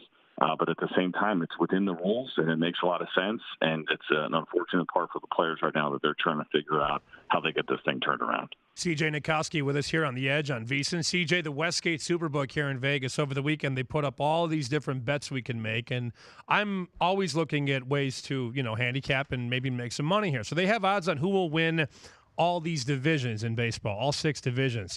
The most fascinating division to me is the NL Central, because I could see one of 3 teams win this division.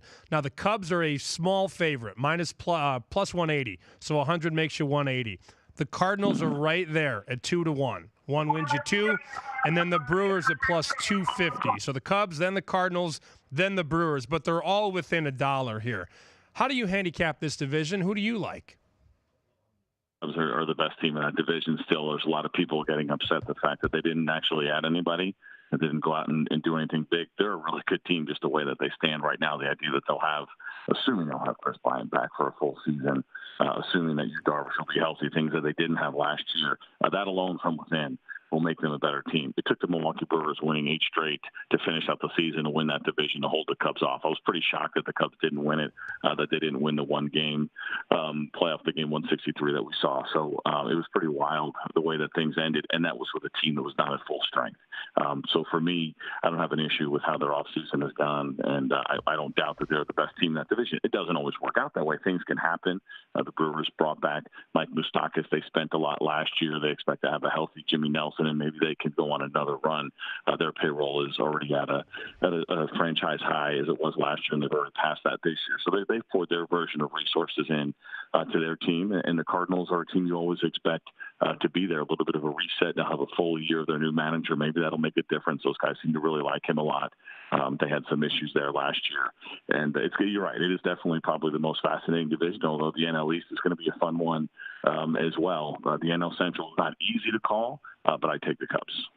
CJ, you're sounding like a GM, and I'm loving it. I'm loving the tone and how you're looking at things. Hey, it might be the next calling for you, buddy. Listen, I hear you on the Cubs. Listen, too much work, man. That's a 12-month-a-year job. Media for me in baseball is a 6-month job. I love it. So you got some hobbies like golf or something? I'm taking it. Try to, yeah. Keep things up at the house. I'm actually at Lowe's right now, so yeah, I am. I'm busy all the time. Multitasking. I thought I heard him calling on the big speaker. Aisle 7. I tried to cover my phone a little bit so you guys didn't hear that, but yeah, it was unfortunately unavoidable. Sorry about that. We just appreciate you coming on. I got one more for you. Bruce Bochy to retire after the 2019 season. Do you know Bruce? Did you ever play for him? I did not, actually. I never really spent any time with any of the West Coast teams, but as even though I played for, I guess, at least spent some time in 11 different organizations, never with Bruce Bochy, but certainly one of the most respected in the game. I've interviewed him one-on-one when I was doing national games for Fox, and we've had Giants games before, and he's just, universally respected. First ballot Hall of Famer. It's going to be a no-doubter for him, or at least he'll get into the Hall of Fame right away. And it's things are changing here, which is, we've seen it already. The trend of new managers that are coming in. Long tenured managers are kind of a thing of the past. We have 5 new managers this year. We had 5 last year, right? So you're talking about 10 managers with less than a year or 0 of managerial experience under their belt. I think he was the longest tenured, if I'm not mistaken, after Mike Sosa stepped down. So it's a change in the old guard that's kind of going out. He's an old school guy. Everybody who's ever had any time to spend with him enjoys him. He's great to talk baseball with, and it's the end of an era for sure in San Francisco. And it's good to know that he's kind of made that decision, and we can appreciate him for the whole season. Yeah, I think it's well said. I think he, like you, I haven't spent much time with him, but he's definitely one of the best. I don't think there's any question about him going to the Hall of Fame. My one concern, Sammy, CJ just talked about how we have 5 new in the last 2 years.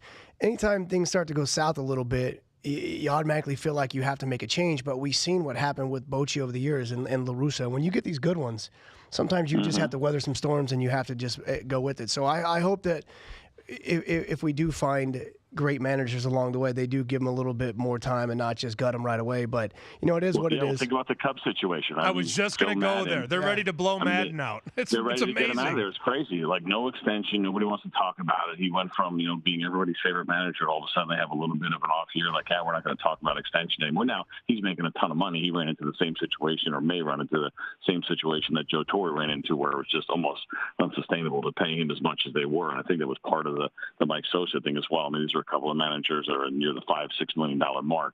It's a lot of money to pay a manager, especially now when organizations believe, not that they disrespect the managerial position, but they feel like they can control more from the front office, and it's more about the personality and getting the guys to play. It's not so much managing the game as much as it used to be. Last thing I've got, CJ, the Westgate also has this prop bet, and this is one of my favorites. Who will hit the most home runs this year? Now, your heavy hitters, Stanton and Judge, are 7-1. You've got Gallo, 12-1. Chris Davis is 12-1. Martinez from Boston is 15. But I want a sleeper, man. I'm looking down the page, like a Nelson Cruz, 40-1. Rhys Hoskins, 30-1. Though, a little bit of a tough, for him. I know Minnesota, the balls carry a little bit better there for Nelson Cruz, and it's super cold early on. And I play with Nelson in the Dominican, and those guys generally do not like the cold weather. They don't shy away from that. So I'd be a little nervous about him having to do it in Minnesota. Well, you mentioned Joey Gallo, so I've seen him in the last 2 years. He's been 40 or 41 each of the last 2 years. And he's got a pretty new, young, exciting hitting coach with him that they feel like they can get the best of both worlds, which is a little bit more contact, which for Joey Gallo means a few more home runs. But it's hard not to pick Stanton to lead the league. I mean, well, he's the last one to give us, 59 a couple of years ago. No more going through the first time through New York saying, right, that's real. It doesn't matter who you are. Yankee fans were killing him in April. I didn't think it was justified. And I'm from New York, and I understand that market, but I thought it was a little much. And I think he'll be, not that he wasn't relaxed, but I think he'll be in an even better position this year to absolutely crush it. That is CJ Nitkowski from the Rangers, from SiriusXM MLB Radio, and also MLB on Fox. CJ, appreciate your time, sir. Thank you. Yep, my pleasure. Take care, guys. I look at this list, though, Josh, and I'm looking at Cody Bellinger, 80-1. Frankie Lindor, 100 to 1, right? I get it's probably going to be Stanton. You can't take Lindor now because when the season starts, that's basically his spring training. So you're missing time there. Even if he starts on time, you're missing time. So Lindor's got to be one that you'd be careful on. The Gallo one, listen, he's just going to go up there and swing it and play versus anybody because they're not going to compete for a division. It's tough. Any of these guys that are actual pure hitters, even though J.D. Martinez had a great year last year, the Nolan Arenados, they start the situational hit and play at some point because they're trying to win titles. So I think you kind of back off of that. I understand Stanton. I still wouldn't take a shot. Gallo's my guy on that list. What was he at? Right now, Gallo's 12 to 1. Same with Chris Davis. A couple other numbers: Trout 18 to 1, Harper's 20 to 1, Arenado and Matt Olson are 30. Chris Bryant 80 to 1. See, I like that one as well. Chris can hit. And power's been an issue. And he has a lot to prove. That's the thing. He's a pure hitter, too. I don't like the slugging and the home runs. Yeah. I mean, I want to say Chris Bryant, I think his career high for homers is like 35. Here's the other thing. Chris Davis has always got to be somebody that you consider just for the fact that he's hit 40-plus 3 straight years. We got a lot of consistency there. And you see the home runs come back and forth. Like they were up a couple years ago. They came back down to reality last year, but he's still consistent over that 40 mark. If I got a guy that I know is going to hit over 40, you know he's going to be in the top 3. How about Joey Gallo? There you go. Yeah. And Bryant's career high, 39 bombs back in 2016. All right, we'll come back. We've got some props in the NFL. Antonio Brown, Kyler Murray, the NFL draft right around the corner. We'll talk some football next here on The Edge. It's The Edge, broadcasting exclusively on the Vegas Stats and Information Network. Listen to the show on SiriusXM Channel 204 or watch at VSiN.com.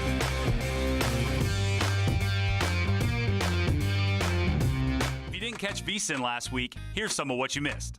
Especially in hockey and especially in basketball, if I like a game to be under, I'm going to play the first half or the first period. Because in those two sports, end-of-game situations always skew to the over.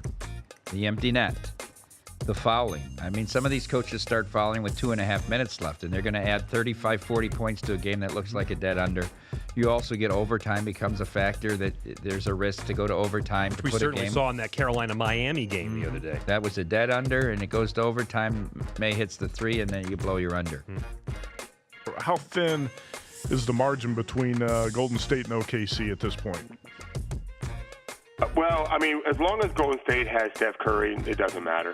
KD can go down, DeMarcus can go down, Draymond can go down, Clay can go down with an injury, and obviously if they're out for the entire series, it means the teams are closer together. But any one game or two, they can withstand an injury. Any one of those guys, they can't. Curry's that much better than everyone. I just don't think people, when you talk about underrated, and I agree with you on Paul George, by far the most underrated player in the league is Steph Curry. Take us through how that works for you when you're the one setting lines on this league. When there's no history, there's no reference to the past, you have to sort of make these numbers. How do you adjust these on the fly, and where are you now as opposed to where you were before the league even started? You do all your power ratings, and then you adjust each game. And after the first week, I'm not knee-jerk. I'm really kind of surprised about the lines in week 2 when you're looking at a new league that I feel the teams are very equal, and you see a team on the road, a 13.5-point favorite, and another team a 9. I didn't think anybody in this league would ever be that big of a favorite. As we sit right now, who would you rather have? The 4 teams, again, Duke, Gonzaga, Michigan, and Kansas, or the field of college hoops? Oh, man, that is tough. Duke, Gonzaga, Michigan, Kansas. See, I have a lot of confidence in Duke and Gonzaga. Less in Michigan and certainly a lot less in Kansas. So that leaves, teams like Tennessee, Virginia. I will take that. I'll take the 4 teams just because I think in a single elimination setting, I think Duke is just going to overwhelm teams. Welcome back. Are you ready to get an advantage? Good, because it's now time to get back to The Edge. We're about halfway home here on The Edge. SiriusXM 204, VSiN.com, Fubo TV, the Vegas Stats and Information Network. He's Josh Towers.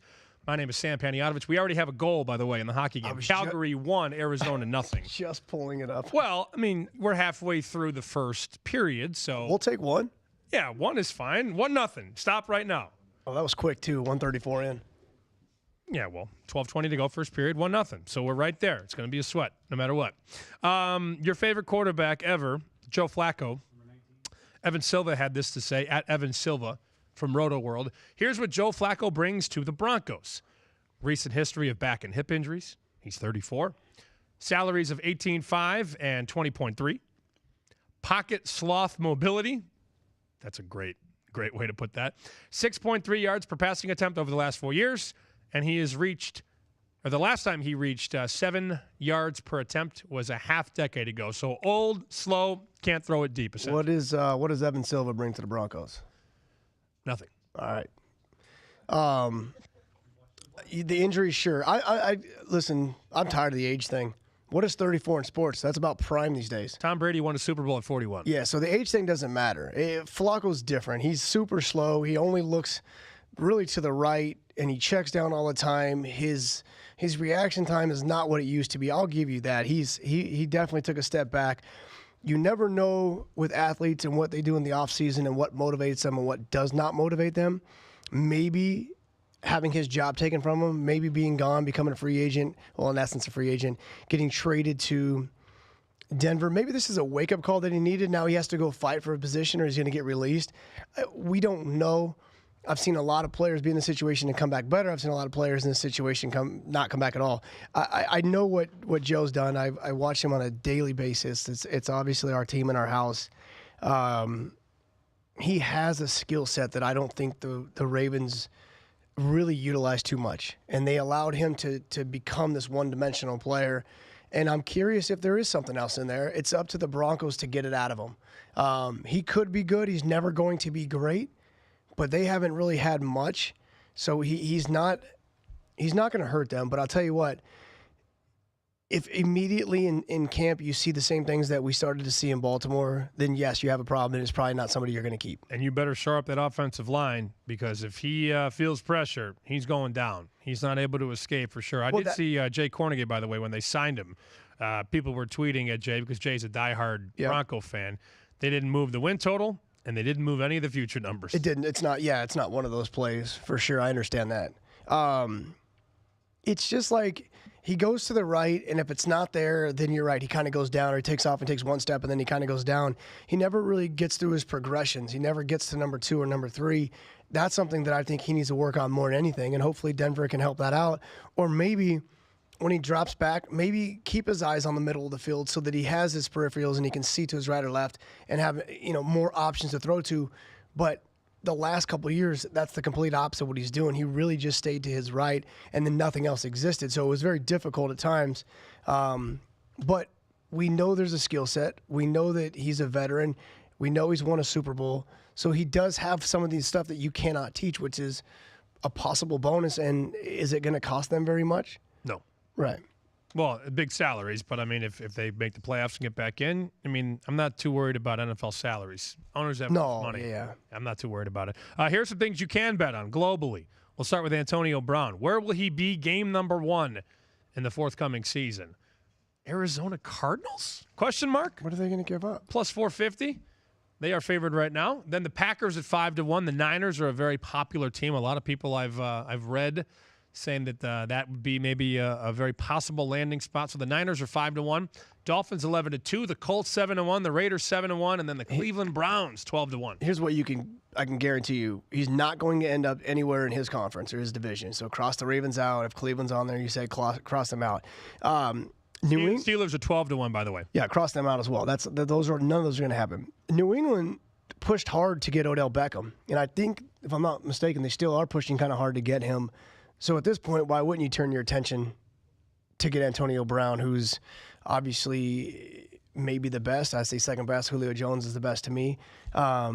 The Patriots, to me, have a lot more value than a lot of these teams. But what is Arizona? I mean, do they have multiple first-round picks? Do they have like 3 of them? They're going to want 3. a lot. They don't have 3, but that's a team that's certainly looking to make a push here. And you bring in Cliff Kingsbury, you're going to be throwing the football around. Right. And you're talking about, a team that has needs at wide receiver. Every team in the NFL has needs at wide receiver, except for maybe Atlanta. I don't know that the Packers are going to part ways with a lot of their stuff. I don't know. The Niners make sense to me because Jimmy G, I think, really does need a true number 1. 5-1's not a bad price. Let me ask you a question. What do you think it's going to cost to get him? If he's even available, we have no idea if he's available. And to be honest, they should never get rid of him. But if he was available, what do you think it would take? Well, Khalil Mack got 2 first-rounders. Now, don't fight me here. I'm not saying that Antonio Brown is worth more than Khalil Mack. I would say it's probably a pair of number 2s, maybe a 2 and a 3. B-Raj, what do you think? What's a fair market for Antonio Brown? It's draft picks. We know it's draft picks, but what round and how many? I think you're right with a 2 or a 3 or a combination of both. I don't think it's a 1. I don't think a team would give up a 1. See, Amari Cooper got a 1. Offensive players seem to carry more value for whatever than defensive players. I get what Khalil Mack is. Well, if somebody's crazy Khalil. and says, hey, here's a 1, they're going to take it. But I don't think there are going to be many teams that say, here's a 1. No way he's leaving Pittsburgh and a 1 is not included. I think it's going to take more than a 1. I'm telling you. It's going to be multiple picks. I think it's going to take possible 2 1s. It might be back-to-back ones. I'm telling you. And take on that salary, that's a lot to ask. Yeah. Some team's gonna pull the trigger though. They're gonna pull the trigger on something that maybe they shouldn't, just to try and make a postseason push. You could. I mean, once again, you go back to that list, and you got to be realistic. Like, you could take the Ravens off, not just because they're in the same division, but why would you want to have? First of all, why would you want to go? It's not his decision, but you can't put somebody who's that elite with a quarterback who can't throw, because then it's just a waste of giving up. Because in essence, you can go get anybody to run 5 yards and catch a Lamar Jackson pass, or at least attempt to. You're not going to go get somebody and give up that much like an Antonio Brown and just waste all that. By the way, he was a 6th-round pick when he came out. Yeah. Number 195. Two of the best receivers in football. 6th round and Central Michigan. Some other draft notes here. Marquise Brown, Hollywood Brown, stud receiver from Oklahoma, will not be participating in the combine, undergoing surgery, Lisfranc surgery, will not participate in the combine or in Oklahoma's pro day, which takes us to draft props. These are global props. First overall pick, Nick Bosa, favored right now, 1-2. Quinnen Williams, 3-1. Kyler Murray, 5-1. Wow, Kyler Murray, first overall pick, really? Dwayne Haskins, 12-1. Josh Allen, 14-1. Ed Oliver, 14-1. And there's a separate prop. Will Nick Bosa be the first overall pick in the draft? Yes, minus $2. No, plus 150. This is who my son wants the Ravens to draft, the dude on the left. He looks like the Hulk. DK Metcalf. He's enormous. He looks like the Hulk. And obviously really good. He is so big that Josh actually pulled up a picture of him put him right in my face. That's a wide receiver. That's a receiver? That's a receiver. That's not a middle linebacker, a D-end? DK Metcalf, man. Oh, my God. That man is massive. Yeah, he's good. Ole Miss wide receiver. How about Kyler Murr's draft position? It's 3rd round, 2nd round, somewhere down there. He's not going to be a first-round pick. Yes, he is. He's a first-round pick. By who? By what? A 5'9" and 7/8 quarterback is going to be your first pick. His draft position is 9.5. 9.5. So Vegas is saying, well, not Vegas. Global shops are saying. And I get plus money on this? Top 10 pick. I'll take that too. God, I got a long list. Let me write that down. Kyler Murray over for sure. Are these all the notes you've taken on today's show? It's all prop bets from. I'm going over there right when I'm done. That's not a sheet. That's a scroll. Honestly, you're going to waste a pick this high on this kid, honestly? Like, that's crazy to me. Now, again, B-Raj, over means higher, right? Over is 1-9, I believe, right? If you're saying over 9.5, is that you're saying he 10 goes and higher? higher. This is where I get confused. And Gil talked about this last year because they tried to act like. You have to read the language correctly here on over 9.5. Does that mean he goes higher? The under would be a later pick. The over would be a higher pick. Oh, so over is 1-9. Higher. Over is higher, under is lower. Okay. Wait. Right? See, I'm even more confused. Explain that again to me. So look at the numbers. Plus 150. Yes. So to your point, Josh, he will be drafted after 9.5, right? So you have to lay $2 lower than 9.5. So I'm getting plus money on anything over 10 or 10 So if and he over. goes 1, 2, 3, 4, 5, 6, 7, 8, 9, you get plus 150. If he goes 10 or lower, you minus $2. Okay, well then I'm the $2 guy. Okay. Nice little flip here on the edge. Because he is, I just don't see it.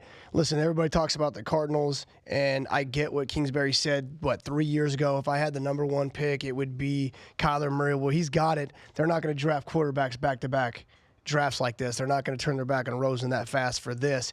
That's crazy when they're trying to rebuild a team. So the best case for them is he's in the 2nd round, and maybe they take him there. Best case. I don't even think they would do that. I just don't understand. We have a couple guys, and I know people talk about Wilson and Drew Brees, but they're not 5'9". You know what I'm saying? Like, it's completely different. I don't know if you have that high of a pick you reach. There was skepticism and all that about Lamar Jackson. They got back in. They took him late in the first. So if somebody had some extra picks to trade and they want to take a flyer, if you're talking about potentially taking them late in the first because of the extra year like they did with Lamar, maybe. But I don't see it. I don't think it's worth that risk. We'll talk to Ian Cameron just after this. We're going to talk some hockey here. He's from Points Per Weekly and very, very sharp hockey handicapper. But I have this quote from Lincoln Riley on Kyler Murray. Quote, his speed obviously is off the charts.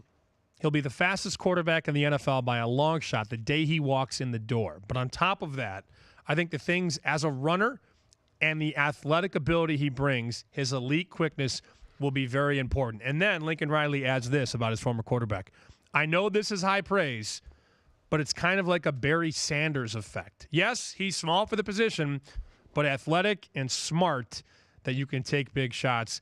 Kyler took a lot less hits even than Baker did, a lot less. He's got a really, really unique skill set of having home run speed, but home run quickness to go with that. Yeah, I don't know anything about how smart the kid is. I don't watch any of his interviews. I never spoke to him. There's no question about him being athletic and having a good arm. And, I mean, that's all right. So we saw that. It's just tough. I mean, when you're talking about him at this point, you're talking about having to go back to every draft in history and how those players did, who came in with the same stuff that he has. And I think that's what it really was going to. It doesn't matter what he does at the combine. He could be awesome. It doesn't really matter. It's not going to change, in my opinion, too much. I mean, these guys, if he was 6'1", 6'2", this is without a doubt. They're probably trading out of the first round or trading that first pick to get a whole bunch more to give it to somebody else. You know what I'm saying? There's no question of that. It's just he's really small, and those dudes are really big that he has to throw over. It's hard. Well, look at what happened to Baker Mayfield, right? He was going to be he'd be a top 14 pick, and then he ends up going first. And people compared his size too. He's not that big. He's not 5'9". What's Baker? 6 foot? Maybe with heels on. I got 5'9" and 7/8 for this dude. Like I said, I mean, let's be honest. That's small. Those dudes, I mean, I get there's big linemen in college. That's the real deal right there. We'll come back here on The Edge. Josh Towers, Sam Panayotovich will handicap some hockey with Ian Cameron from Point Spread Weekly next. It's The Edge, broadcasting exclusively on the Vegas Stats and Information Network. Listen to the show on SiriusXM Channel 204 or watch at VSiN.com.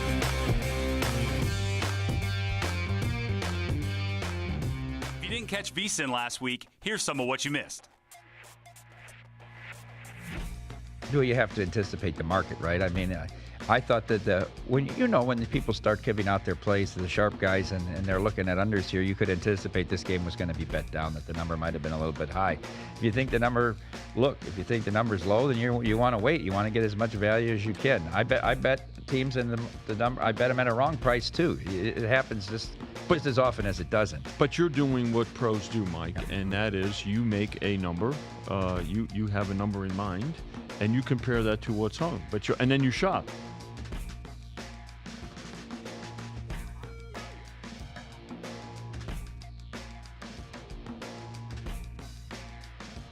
How have you had to adjust some of the individual player props with guys like James Harden, Russell Westbrook, and guys of that ilk just going out there and stat chasing, trying to get to triple doubles and trying to get to 30-plus points? Yeah, it's a lot of fun. I mean, we're putting up numbers that are absolutely unprecedented. Having James Harden, I think we were as high as 42.5 at one point. Now with Paul back in the rotation, we have him 38.5, 39.5, upwards near there. But we've seen some numbers that we've never seen before. Westbrook with his triple-doubles, now we've got 10 straight. And, he's up there 45.5 points a game, getting it consistently. Or points, rebounds, and assists is the one that we often use. But the numbers it's almost like when we get to the playoffs and the stars have that extra production, and we're used to making the prop numbers higher during the playoffs, well, we're doing it now for these guys just as much as they're producing. Yeah, you're seeing prop numbers in the NBA you've never seen before. It's crazy.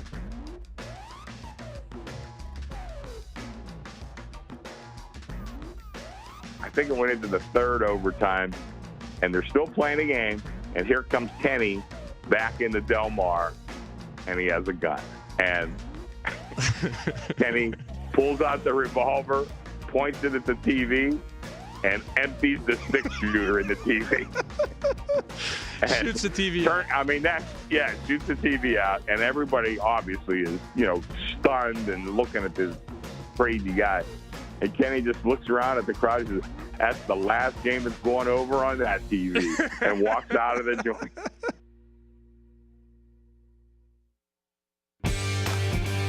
Welcome back. Are you ready to get an advantage? Good, because it's now time to get back to the edge.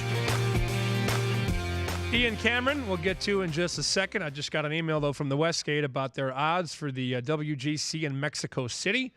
Dustin Johnson is favored at 10-1. Same with Justin Thomas. They have the similar number here, 10-1 on DJ and JT. McIlroy 12-1. John Rahm 16. DeChambeau 16. Fowler 18. Koepka and Tiger are 20. Then Schauffele, Finau, and Matsuyama 25-1. Is the defending champ in there? Phil Mickelson.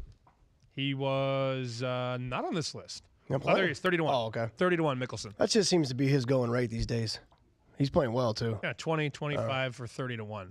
I am on the under here in this game between Calgary and Arizona, under 6, plus 05. And with 4:27 left to go in the first period, 1-0 Calgary. Good. Jorge just walked into the studio. Jorge Mondaca, producer of My Guys in the Desert. He is on the Grand Salami under 38.5 today. Firing on some Grand Salami. All right, Appabano on Twitter. Ian Cameron from Point Spread Weekly here on VSiN. Sam Panayotovich, Josh Towers on the edge. Ian, any play on the early game? Did you take Arizona, Calgary, over, under, anything? Question mark?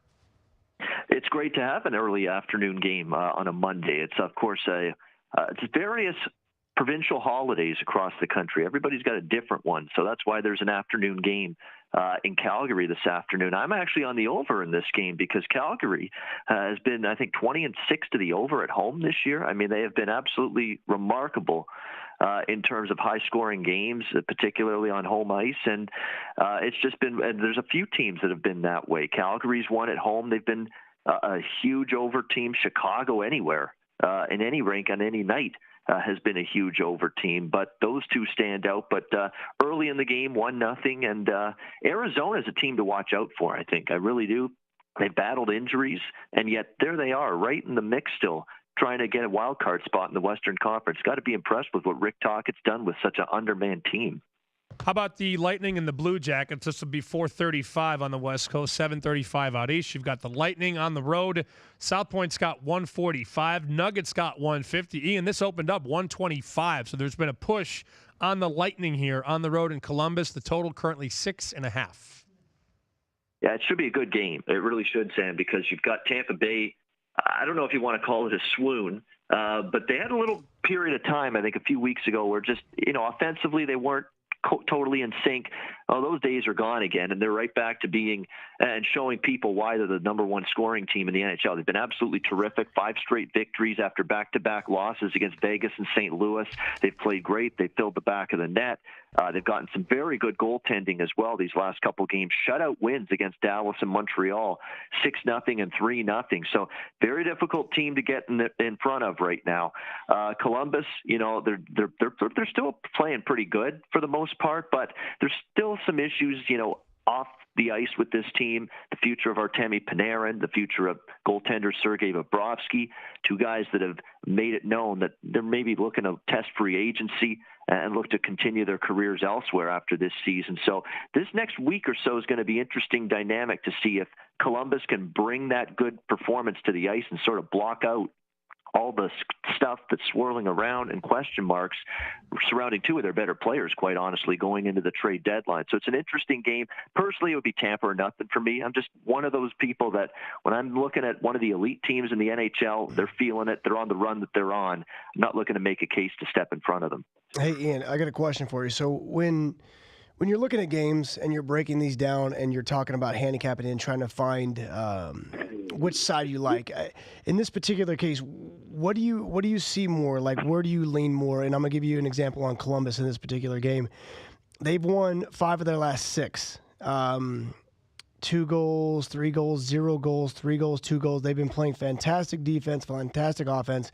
Winners of 5 at 6, but they've lost 1, 2, 3 of their last 4 at home.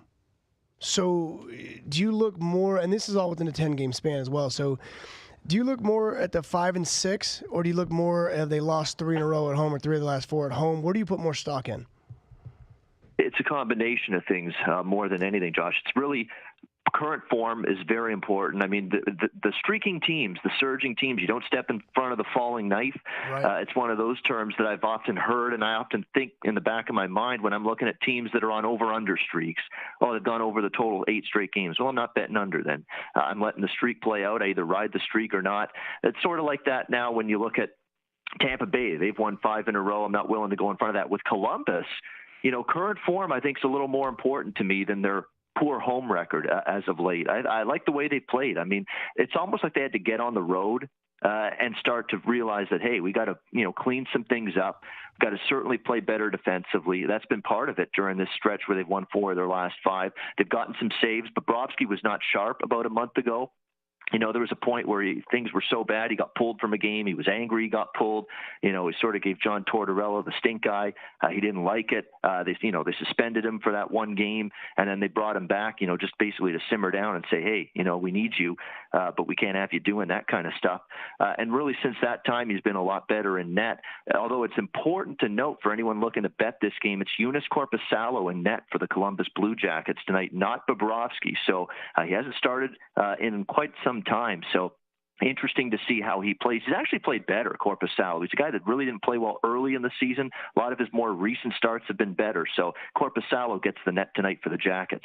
Yeah, there's no question this is a good game. I have the same question along the lines of if we're looking at a total. Obviously, these two teams can score. There's no question about it. I mean, Tampa Bay 3-0, 6-0, 6-3, 5-2, 5-4. So 4 of their last 5, they scored 5 goals or more. They're not giving up any. Just like Columbus isn't giving up any. They're both scoring and then not giving up any. So when you look at the total in this game, how do you break that down? Yeah, I mean, and that's a great question. And Tampa Bay is one of those teams that can play any style. And they've shown it. They can play a 6-5 game and win it. Higher scoring, go up and down the ice, trade chances, because they have great offensive ability, either as setting up in the zone or in transition opportunities. They can really score either way, and they've got 4 lines of depth that can score, a defense that can chip in offensively, and then they can win those tight 2-0, 3-1 games. They've shown that ability because they can shut it down, lock it down when they have to, and get the saves from Andre Vasilevsky when they have to. Columbus is very similar, but I think Columbus relies more on a defensive style of game. I actually think this game, from a totals perspective, I'd lean a little bit under. It's not always easy with Tampa, but I think in a game of this magnitude, Columbus realizing that, with Joonas Korpisalo in net, A, he's been better, and B, I think that's going to make the team play better defensively in front of him, responsible with the puck, better puck management in front of him, maybe give him a better opportunity to make some saves. So personally, if I'm looking to bet this total, I'd probably lean a little bit to the under. I'm seeing a 7 here, Ian. Ottawa and Chicago. Under -130, but the total at the Westgate right now is 7 on the Senators and the Blackhawks. Chicago also opened -175. Now it's about -145. So some money on the underdog Senators, but a lot of money on the over, up to 7 at the Westgate now, Ottawa, Chicago. Yeah, I've been on Chicago games over the total every single game repeatedly for weeks, if not months, to be honest. Like, it has been just that consistent that you just bet it, and then you usually see the W at the end of the night. I mean, it has been remarkable the way this team has just been in so many high-scoring games, and they're the perfect over team. They can score. They've got Patrick Kane playing well. The captain, Jonathan Toews, has had a better offensive season. Alex DeBrincat's been great offensively for them. They get Drake Caggiula, Dominic Cahoon, guys like that stepping up for them offensively. They're a goal-scoring machine, Chicago, but they're also hideous defensively. So you get that combination, and you're in a lot of high-scoring games. I mean, what Chicago, something like 21-5 to the over in their last 26 games. It's been an incredible run. Their goaltending, too, is marginal at best. Cam Ward, his best days are behind him, and his backup now is Colin Delia because Corey Crawford remains out due to injury. So, you got marginal goaltending at best, bad defense, but a team that's scoring goals, and you've got a team going over the total every single game. At some point, if we see Chicago hitting 7 or higher, and I think we're getting so close to that point finally, I don't know what's taken so long, I'll have to step off the the gas pedal here and pull back a little bit with Chicago overs, but I got 6.5 minus 130 to the over, and I'm going to keep riding that. And we know with Ottawa, talk about a team that shares a lot of the same characteristics of Chicago, can score goals. They've still got Mark Stone and Matt Duchene. Ryan Dzingel scored a lot of goals lately, but they're also a below-average defensive team, and another team with, shaky goaltending. Anders Nilsson's been their guy for a while. You never know what you're going to get from him. So as long as you can find some stray 6.5s out there, I'd recommend going over the total one more time with the Hawks. And, of course, we know first period overs, Blackhawks on top of the list. 78% of their first periods have gone over. But, of course, bookmakers have caught up, Josh, to go over in the first period.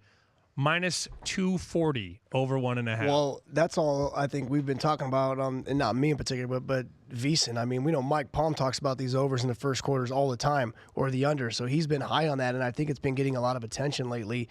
46-13, look at that. That's crazy. In Ottawa, Chicago, the line opened, from what I'm seeing, at 180, got down to 145. It's now currently 150 here. You're talking about a Chicago team who's 8-2 in their last 10. And Ottawa's 3-7 in their last 10. Two teams that seem like they're going in complete different directions. Why is the line coming down? Ottawa is one of those teams, though, that their effort's been pretty good on an every single night basis. They've been competitive. They haven't been crushed in a majority of their games. A lot of their losses have been close, and there is still some talent on this team. I would not want to lay it with Chicago. It would honestly be Ottawa or nothing. Chicago, though, is playing great. They're 8-2. They still think they can maybe squeeze in a playoff spot. But when you're talking about laying these kind of prices with these teams that, play this wide open style of hockey, that have suspect defense, that sometimes have to score 4, 5, 6 goals a night to win games, it's not the profile of a team that I'm comfortable laying with in this kind of price range. Last thing, Ian, I'm going to ask you about two other games with road favorites. You've got Vegas laying $1.30 at Colorado, total of 6. And then tonight, 7:35, Washington, Los Angeles. This number about 125 or 120. The Caps on the road, playing the Kings out west. That total 5.5. Anything in those two games? I probably have to look long and hard at the Golden Knights. I mean, Colorado had one win against Winnipeg, and other than that, and I think the Jets were terrible that night. I don't think they were playing anywhere close to their best game when they played Colorado that night. Other than that, Colorado's been awful. They've had trouble consistently getting secondary scoring, relying too much on McKinnon, Landeskog, and Rantanen. The defense has not been good enough. Semyon Varlamov, the goalie's lost his confidence a little bit. He has had a real poor month.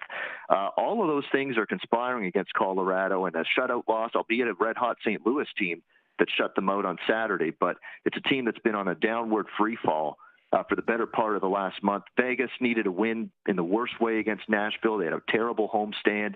Gerard Gallant wasn't happy. The defense wasn't good. Fleury even struggled a little bit. Finally righted the ship. Really good, solid team effort. 5-1 the other night against Nashville with Malcolm Subban in net, and he played so well that night. He's going right back to Malcolm Subban. So a little bit of a rest, maybe a mental break more than anything for Marc-Andre Fleury. Recharge his batteries, get him back on the beam again because they're going to need him down the stretch. Need to hopefully get his confidence back in the process. But I don't have any qualms backing Vegas with Malcolm Subban. He's played really good in his last few starts. Now, a lot of them have been at home. His road numbers are a little bit worse than his home numbers. That is a little bit of a concern maybe because this game's in Colorado. But Vegas is the better of these two teams right now. I mean, especially at cheap price with how much of a struggle it's been for Colorado. Yeah, minus 120 is cheap enough that I'll bite on a little Vegas tonight. You can follow at Babano. You can read in Point Spread Weekly. Ian Cameron, a very sharp hockey handicapper. Ian, appreciate the time, buddy. Thank you. All right, guys. Take care. Have a good night. Good luck. That's Ian Cameron. Hey, last 14 games combined between Colorado and Vegas, they got 2 wins versus Nashville and versus Winnipeg. It lets you, and it goes to show that sometimes these better teams relax a little too much or kind of, you know what I'm saying, the focus may not always be there. It's kind of why I like points in some areas, but 2 of the better teams against 2 struggling teams, and go figure those are the 2 wins they get. Could you use $10,000? Yeah, for sure. I could too. Do you know that's available now? If you sign up for Point Spread Weekly, you get a free entry to the Beat the Spread Challenge. First place prize, $10,000.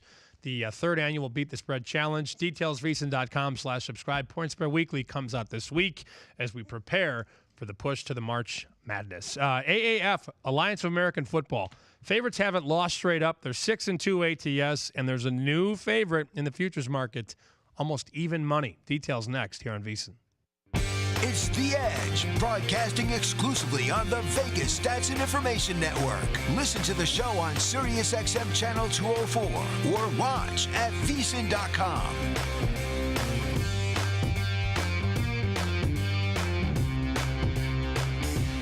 If you didn't catch VSiN last week, here's some of what you missed. All right, what's the most exotic vacation spots you have visited outside your home state of Wisconsin? I once spent a day in Dickinson, North Dakota, traveling to Portland, Oregon for a job. I said exotic vacation spots. Well, the most exotic vacation I took was Orlando, Florida. Dickinson, North Dakota was your answer? Yeah, Dickinson, North Dakota, a little bit more exotic than Orlando, Florida. You were serious about that? All right, so it's a toss-up between North Dakota and Orlando, Florida? Toss-up. How many times have you been out of the country? 0. Really? How many states have you visited? I've actually visited like 15, 16 states. So I've been well-traveled within the United States, just never been outside the country. That's a pretty big number.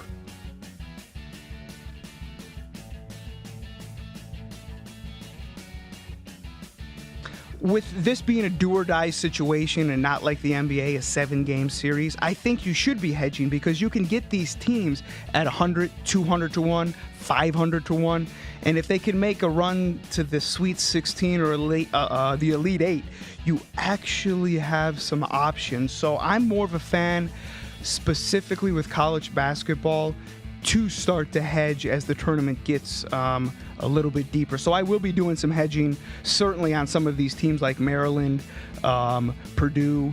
I'll probably let just Gonzaga roll. It's only 9 to 1, 8 to 1.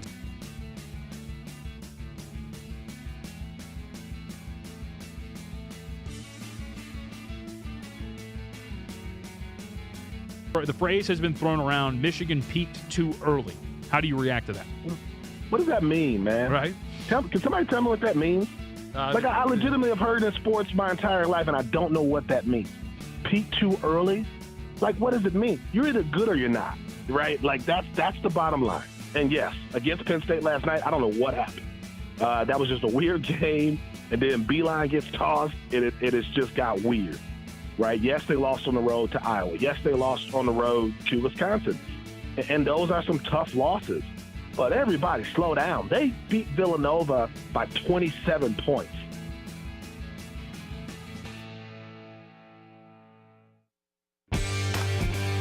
Welcome back. Are you ready to get an advantage? Good, because it's now time to get back to the edge.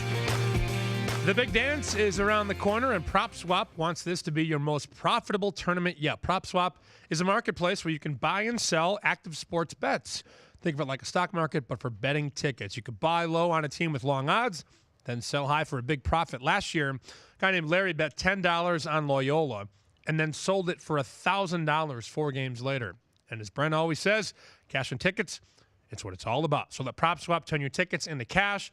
Go to PropSwap.com or download the new PropSwap app today. It's The Edge, Josh Tower, Sam Panayotovich. I just saw, by the way, if you watch on VSiN.com, Fubo TV, in case you missed it, the best of the week that was, Brandon Whitmire was talking about Paul Felder to win at UFC last night, and he had a really good fight, won that match in the octagon. That was right before Ngannou knocked out Cain Velasquez. But Paul Felder, I believe they call him the Irish Dragon.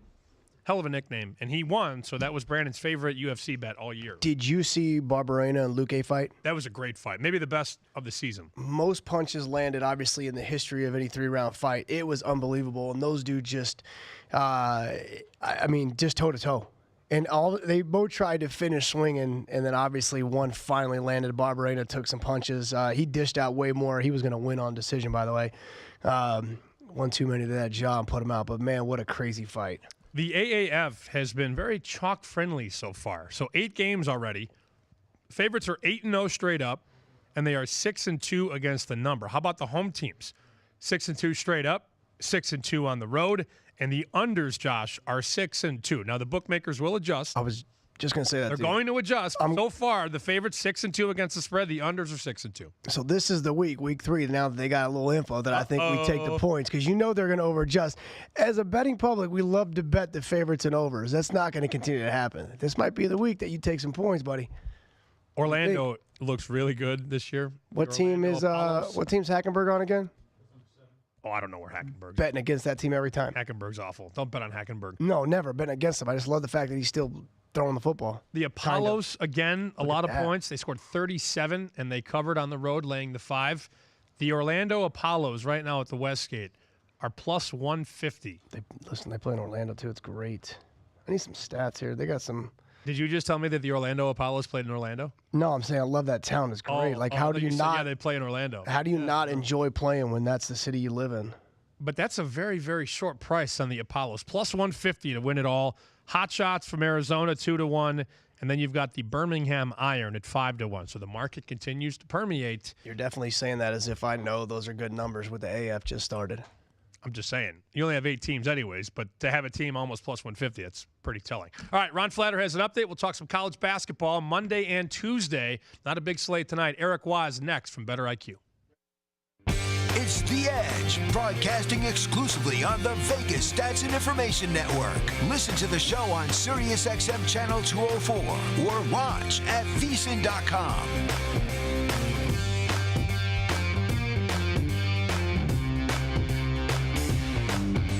If you didn't catch VSiN last week, here's some of what you missed. Especially in hockey and especially in basketball, if I like a game to be under, I'm going to play the first half or the first period. Because in those two sports, end-of-game situations always skew to the over. The empty net, the fouling. I mean, some of these coaches start fouling with 2.5 minutes left, and they're going to add 35, 40 points to a game that looks like a dead under. You also get overtime becomes a factor that there's a risk to go to overtime to We put a certainly game. saw in that Carolina-Miami game the other day. That was a dead under, and it goes to overtime. May hits the 3, and then you blow your under.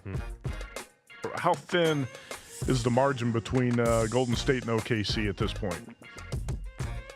Well, I mean, as long as Golden State has Steph Curry, it doesn't matter. KD can go down, DeMarcus can go down, Draymond can go down, Clay can go down with an injury, and obviously if they're out for the entire series, it means the teams are closer together. But any one game or two, they can withstand an injury. Any one of those guys, they can't. Curry's that much better than everyone. I just don't think people, when you talk about underrated, and I agree with you on Paul George, by far the most underrated player in the league is Steph Curry. Take us through how that works for you when you're the one setting lines on this league. When there's no history, there's no reference to the past, you have to sort of make these numbers. How do you adjust these on the fly, and where are you now as opposed to where you were before the league even started?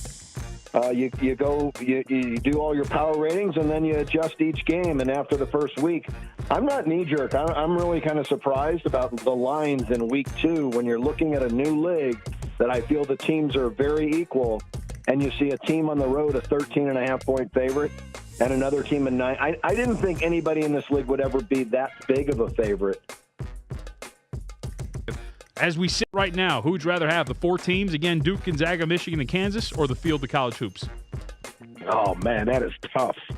Duke, Gonzaga, Michigan, Kansas. See, I have a lot of confidence in Duke and Gonzaga. Less in Michigan and certainly a lot less in Kansas. So that leaves, teams like Tennessee, Virginia. I will take that. I'll take the 4 teams just because I think in a single elimination setting, I think Duke is just going to overwhelm teams.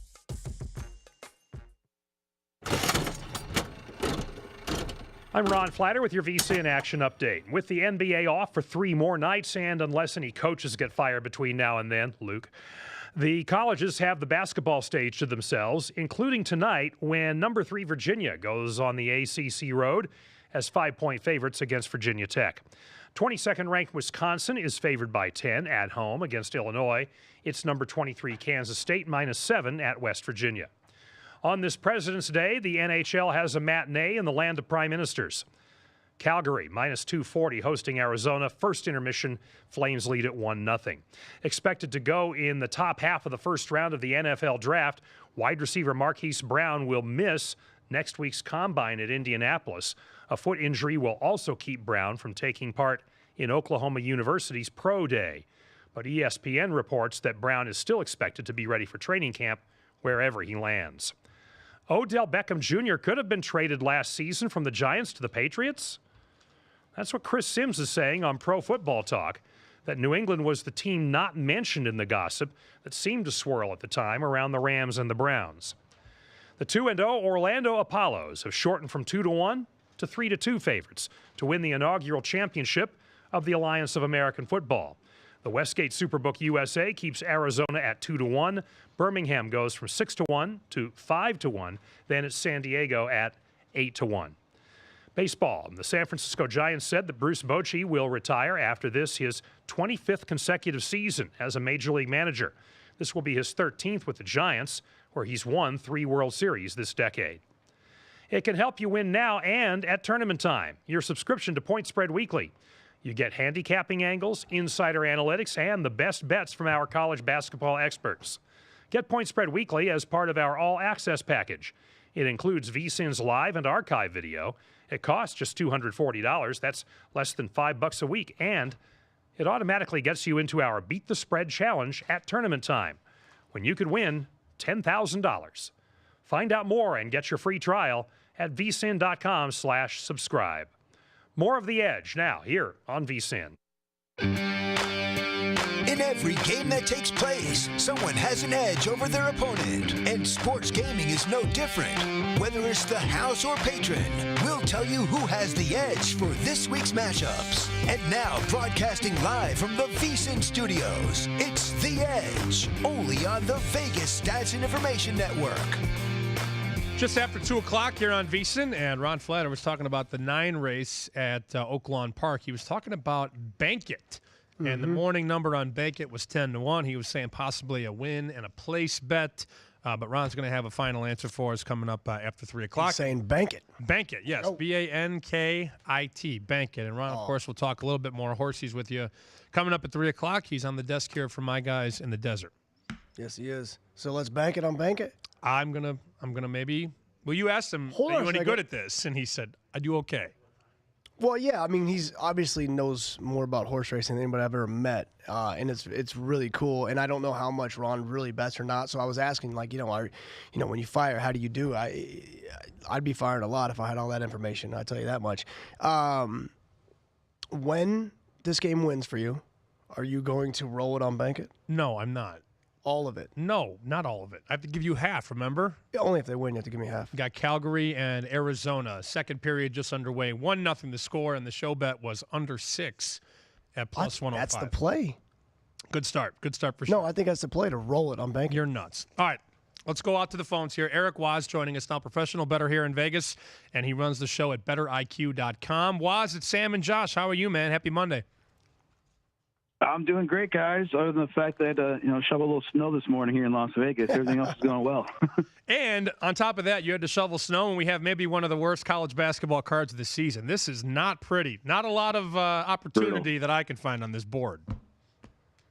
No, it's a weak card. You only got 4, regular board games. Tomorrow's definitely better, and we'll talk about some of those games here shortly, I believe. But I don't like these Monday cards. The last few Mondays have been really weak, and I like to start off the week with a few winners, and it's tough to find much value when you're looking at 4 games. I think the marquee game we should start here, 8:51, 8:52. You've got the Virginia squads getting together. Virginia at Va-Tech. And Waz, this opened up last night. I saw Virginia laying 3.5. That number, long gone. I'm seeing some 5s and a couple 5.5s here in Vegas. Virginia Tech at home getting 5.5. Normally I'd be interested, but I don't want to step in front of Virginia, man. Yeah, Virginia's a tough team to fade. I mean, especially without Justin Robinson, their best player.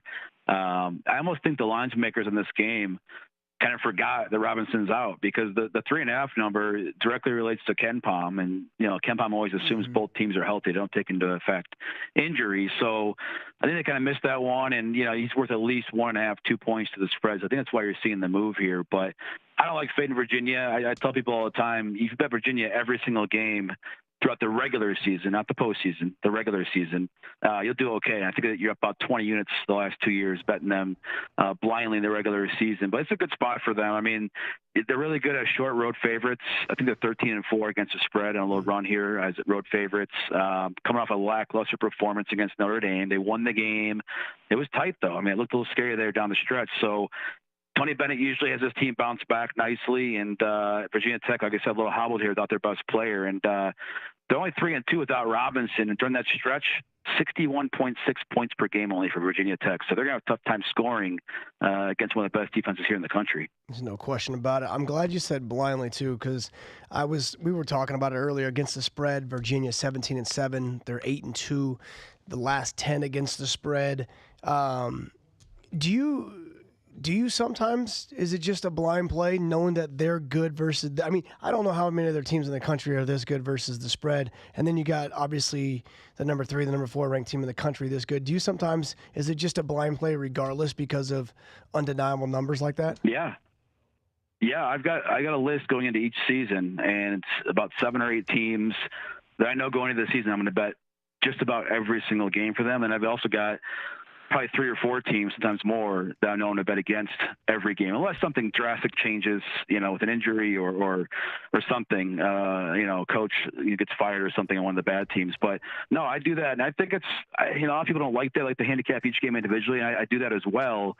But you don't want to get shaken off your, strong convictions about a team because of a couple of bad games here or there. I mean, if you stick with it long term, I guarantee you, if you just bet Virginia every game, regular season, for the next 5 years, and Tony Bennett's still the coach there, you're not going to lose money. You're just not. I mean, they can't make the lines high enough almost because it's all based on KenPom, and he's, so many things for him are just, baked in the numbers with historical numbers, and he doesn't take into account a lot of factors that a good coach like him could pull off. So, I've got definitely a list on both the good and the bad. Ask and you shall receive, Josh. So Virginia is the 9th best covered team in the country, 17-7. Oh, wow. The best team, Drake, the Bulldogs out of the Missouri Valley, 20-5 against the number this year. That's 80%. Sam Houston State, Ole Miss, Oklahoma, Vermont, Hofstra, Texas Pan Am, Michigan State, then Virginia 17-7. So exactly. Drake awesome. is 20-5. No love, Drake. We don't care. No kidding. Listen, so when it comes to this, like, if I go bet some games and I win, I take all the money. It goes in a nice little fold and it goes right in my pocket. It's not dispersed. And I'm not necessarily saying this envelope and this envelope, but when it comes to allocating your money, do you say, okay, this right here, this goes to, we're blind playing Virginia every game. This money kind of goes there and you kind of leave that alone. And then you just kind of come over here with some of your other money. You know what I'm saying? Like, so that you have I look at it. Go ahead. Yeah, I kind of look at it together. I mean, I know going in, like, I got the 7 or 8 teams I'm going to bet blindly this season based on the dynamics of the teams and coaches. I know from that group of 7 or 8, I'm probably going to make, just historically doing this, somewhere between 15 and 20 units probably on those 7 8 teams, about 2 units per team on average. So I look at it kind of in combination, that group of teams I'm blindly betting. It's kind of like my blind bet money. And like I said, I don't want many people to do that. I don't really advocate it just picking every season that until you get to the point where you're comfortable with identifying teams are going to have value, because it's not the same teams every year I'm writing down, right, to blindly bet it. There's some similarities. In Virginia, I think this is the 3rd year in a row, and I bet Virginia every game, and they've done probably better than anybody for me. We'll talk about another team here in a minute that I blindly bet on. But yeah, I look at it together as a pool of money. It's almost like a separate, part of my portfolio where I look at, these teams I'm just locked into for the whole season. It's almost like a futures bet that you benefit on, based on how well they do throughout the season. It's almost like owning a stock. You put the money in the beginning of the year, you say, okay, I'm betting these 7 8 teams. I have stocks in these companies, and they do really, really well. You make a lot of money. If they do okay, you maybe make a little bit of money, and if they don't do okay, you lose a part of your investment. But it's kind of like a portfolio position. Right, exactly. Portfolio. I'm sure you have something on your computer, and then you just kind of keep track of it. And that's kind of what I was referring to. I know we don't necessarily separate our money, but you kind of know that, all right, this is how I'm doing on this, and I'm not going to change, at least for this season. Speaking of that, you got a hot team, but they're only 10-15, playing Wisconsin on the road in Illinois. How well they've been playing, winners of 5 in a row, and they beat some really good teams: Nebraska, Michigan State, Ohio State, Rutgers.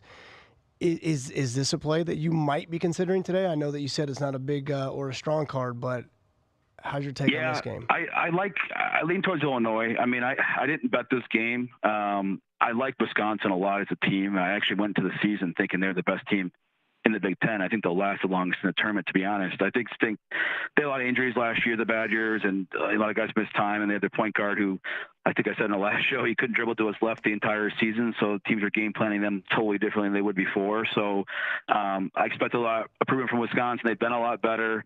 But Illinois, this run's kind of come out of nowhere. I mean, I thought they were left for dead about 3 weeks ago, and that they're easily the worst team in the Big Ten. But over the last 3 weeks, they're probably the best team in the Big Ten, the way they played. I mean, they were on a 4-1 or 5-1 run.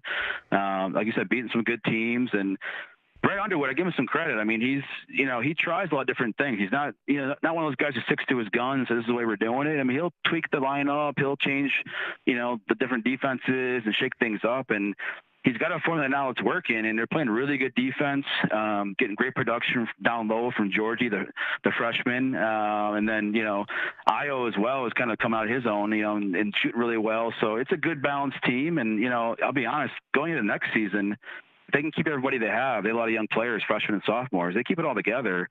This could be a tournament team as early as next season because, they got some good freshmen coming in and a nice little core that's developing nicely here down the stretch. Eric Woz, BetterIQ.com at WozBetterIQ. Yeah, Illinois was 1-7 in conference. Now they're 6-8, so a 5-1 run, and they covered in 4 of those 5 wins. Certainly playing better, and with a young team, you look for some projections, right? You look, how will they be this year at the end of the season, and how will they forecast it in next year? That'd be a buy team for me next year, no doubt about it. Woz, we talked about the Monday card. It's not great, so let's go to Tuesday. Of all the games that we can look at tomorrow, do you have a list of games maybe you want to start with as far as the Tuesday card? Yeah, so I think the best play for me Tuesday is probably Mississippi. And this is the team we mentioned before, blindly betting. I didn't blindly bet it starting week 1, but starting, I think, about the 3rd week of the season, I decided that Kermit Davis, coming over from Middle Tennessee, where he was great for a long time, people didn't really realize how good he was, came to Mississippi with basically the same roster they had last year. And you could tell right away after watching, 4 or 5 games that he was changing everything. He was blowing it up, knew what he was doing. They're 19-6 against the spread this year. You look back at Middle Tennessee, who has basically the same roster they had last year. They are 8-19 this year, and they were 25-8 last year under Kermit Davis. So obviously coaches matter, and he's been great for them. This is a short number on the road. There's no number up yet. KenPom's got it at 3. It might be 3.5 when it comes out against South Carolina. South Carolina's had an interesting season. They're 8-4 in the SEC. They're better than I thought they would be, but I just think their stock is a little high right now, and they're going to come back down to earth. I like to look at teams in ranges, and I kind of put them in a range and say, okay, this is the best they can possibly play. This is the worst they can possibly play. And I have South Carolina at pretty much the very top of the range where they can play potential-wise. So my model makes the game a little over 5.5. I think we'll see 3.5 here. So I like the Rebels in this one. And we saw Tennessee get blasted by Kentucky on Saturday. I liked Kentucky. I think you like Kentucky too. And now the question is, can they bounce back and beat a big number? We're looking at KenPom saying Tennessee is 20 points better than Vanderbilt. Tennessee minus 19, 20? Question mark? Yeah, that'll be about right, Sam. I mean, I think we'll see around 20, and I think I'm going to lay the points in that one, honestly. I just think, it's usually a big rivalry game between these teams, but they just played a month ago at Vanderbilt, and that was a tough game. Went to overtime, and Tennessee won by 5. Vandy was in it the whole way, but, Vandy's now 0-12 in the SEC. It just keeps getting worse for them. I've been anti-Vanderbilt all year. Ever since they lost Garland, they lost him early on into a season injury. They haven't been the same, and they're not going to be as amped up for the second meeting, I don't think. And I think Tennessee, Vandy got Tennessee's attention last time out. It really did. I mean, they could have lost that game. It could have easily been an L for them in regulation. So I think they'll come back with a better effort, especially coming off of a game in Kentucky where they got blasted. I mean, they got exposed, and they've probably thought they were invincible and they weren't going to lose the rest of the year the way they were playing. But you get smacked around like that a little bit, you're going to see some adjustments. You're going to see a little bit different approach going into this game. I think this one could get ugly. It could be a 25, 30-point win here for the Volunteers. A 30-point win would be something. There's the sheet on VSiN.com, Fubo TV, the list of what Waz is targeting. Virginia tonight, tomorrow Tennessee, Ole Miss. And Waz, as you know, you can give somebody Virginia or Tennessee or Ole Miss, and they're like, oh, okay. When you give somebody St. Peter's, though, they're like, wait a minute, what? St. Peter's against Siena. And remember, we talked about this earlier, Josh. Siena just played at a triple overtime game yesterday. So I imagine, Waz, that's part of the handicap here with St. Peter's. Absolutely, yeah. They come off a triple overtime game. Not only that game was played at a very fast pace. And Siena, as you may know or may not know, plays at one of the slowest paces in the country usually. They slow it down to a halt. They milk the clock, both on offense and defensively. And they only play like 6 or 7 guys in rotation. Usually it's just 6. And they had to play 7 guys yesterday. But some of those guys played like 52, 53 minutes. They're going to be gassed. It's late in the season. I don't care how young you are, for 18, 19, 20. You're still going to be gassed for this one. So just one day of rest here coming off that game. Now, St. Peter's, they're nothing special. They're 3-10 in the Metro Atlantic. They play some ugly games, but they like to slow it down too, and they'll play very, very slow. So we're not going to see a lot of possessions in this game overall, which, I'm looking at the number here being probably 6.5, 7. And if you're getting 6.5, 7 in a game, it's probably going to be in the 120s or 130s. That's almost like getting 10. And, Siena laying a big number like that if you're coming off a triple overtime game. I just don't see it happening, and I like getting the points here with St. Peter's. He is Eric Waz. The website, bettoriq.com, bettoriq.com. Looking at Tennessee tonight, and then a triumvirate tomorrow. You've got looking at Tennessee, Ole Miss, and St. Peter's. Waz, appreciate the time, man. We'll do it again soon. Thanks, guys. Appreciate it. You can follow on Twitter at WazBetterIQ. St. Peter's. I like that, too. He said, with the low total, potentially 7, could be 10 if we got a higher total. Kind of caught me right there. I mean, that makes sense. And the fact, when you hear somebody talk about stuff like that, too, and why he's even looking at St. Peter's in the first place, and I mean, right away, I started listening a little bit more. You know what I'm saying? Obviously, he knows what he's doing. He does his homework, and I like that. That was the first one that jumped off the board when I saw his plays, too. It was like, hold on a second, what do we got here? Well, it's funny you bring that up, and I sort of asked him the same thing because I did numbers game last week. You were with me on Thursday. Monday, I had the Virginia under. Tuesday, I can't remember who I had Tuesday. Oh, LSU. Yep. And then went 2 for 2, and then on Wednesday, you say, well, I like Rutgers. And people are like, wait a minute. Wait a minute. Rutgers? Look, the money's the same, right? I mean, if you handicap it right, and Rutgers beat Northwestern that day, but it's amazing to me. You can give somebody Virginia, and they could lose, and they're like, it's all right. But if you give somebody Rutgers or St. Peter's or Quinnipiac, and they lose, you never hear the end of it. Oh, no, not at all. God forbid. Sweet pick on St. Peter's, loser. Okay, they're all the same. They're all the same. My other thing on that note is when somebody asks you for your plays and you give them 3 and they cherry pick 1 and it happens to be the only loser and you get beat down a little bit for it. Yeah, 3 and 1. But I'll take that. It's your fault because you mushed the 1. Point Spread Weekly will come out later this week. Usually Wednesday morning it comes into your inbox. And we're going to get into a lot of college basketball. Matt Humans has his top games to watch. You have best bets from Hoops Peterson and Wes Reynolds. And we're starting to get dirty on the the Alliance of American Football, the AAF. With only 8 teams in the league, you can make some money here. And the favorites 6-2 ATS, the unders are 6-2. Also NBA coming back. You've got hockey, full swing, golf, MMA, Point Spread Weekly. And if you sign up now, you get a free entry into the VSiN Beat the Spread Challenge. First place, $10,000. VSiN.com/subscribe to learn more. We'll come back. We'll look at some line moves in hockey. A couple things are hopping here on the page. And Vinny Maiulo at 2:30 will join us. Where will the markets move? Where will the win totals go when Harper and Machado eventually sign? What could change and what could be affected? We'll have all these conversations coming back on VSiN. It's The Edge, broadcasting exclusively on the Vegas Stats and Information Network. Listen to the show on SiriusXM Channel 204 or watch at VSiN.com.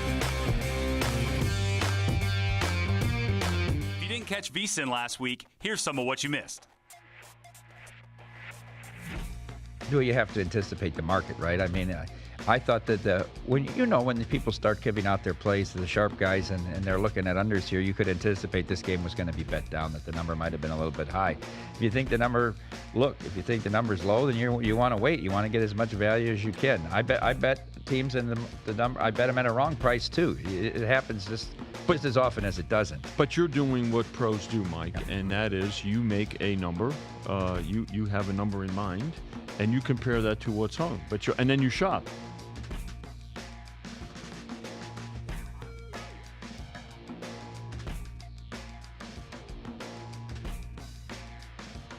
How have you had to adjust some of the individual player props with guys like James Harden, Russell Westbrook, and guys of that ilk just going out there and stat chasing, trying to get to triple doubles and trying to get to 30-plus points? Yeah, it's a lot of fun. I mean, we're putting up numbers that are absolutely unprecedented. Having James Harden, I think we were as high as 42.5 at one point. Now with Paul back in the rotation, we have him 38.5, 39.5, upwards near there. But we've seen some numbers that we've never seen before. Westbrook with his triple doubles, now he's got 10 straight. And, he's up there 45.5 points a game, getting it consistently. Or points, rebounds, and assists is the one that we often use. But the numbers it's almost like when we get to the playoffs and the stars have that extra production, and we're used to making the prop numbers higher during the playoffs, where we're doing it now for these guys just as much as they're producing. Yeah, you're seeing prop numbers in the NBA you've never seen before. It's crazy.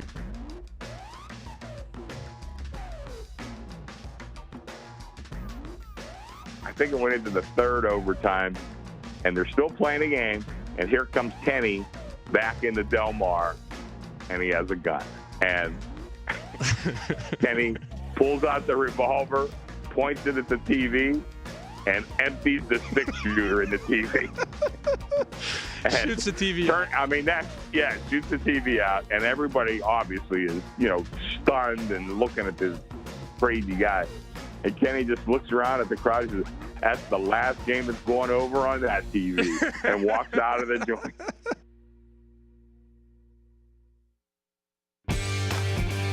Welcome back. Are you ready to get an advantage? Good, because it's now time to get back to the edge. Hockey in action right now. Josh Towers, Sam Panayotovich. We've got under 6 plus 105, Arizona, Calgary. It is now tied. It is 1-1, second period, 9 minutes to go, only 2 goals, and we're halfway through the game. And that big underdog in Arizona is looking good right now. You did say Arizona plus $2 might be worth the flyer. I capped it very, very elementary. You did. It's an early game. It's 1:05 Pacific on a Monday.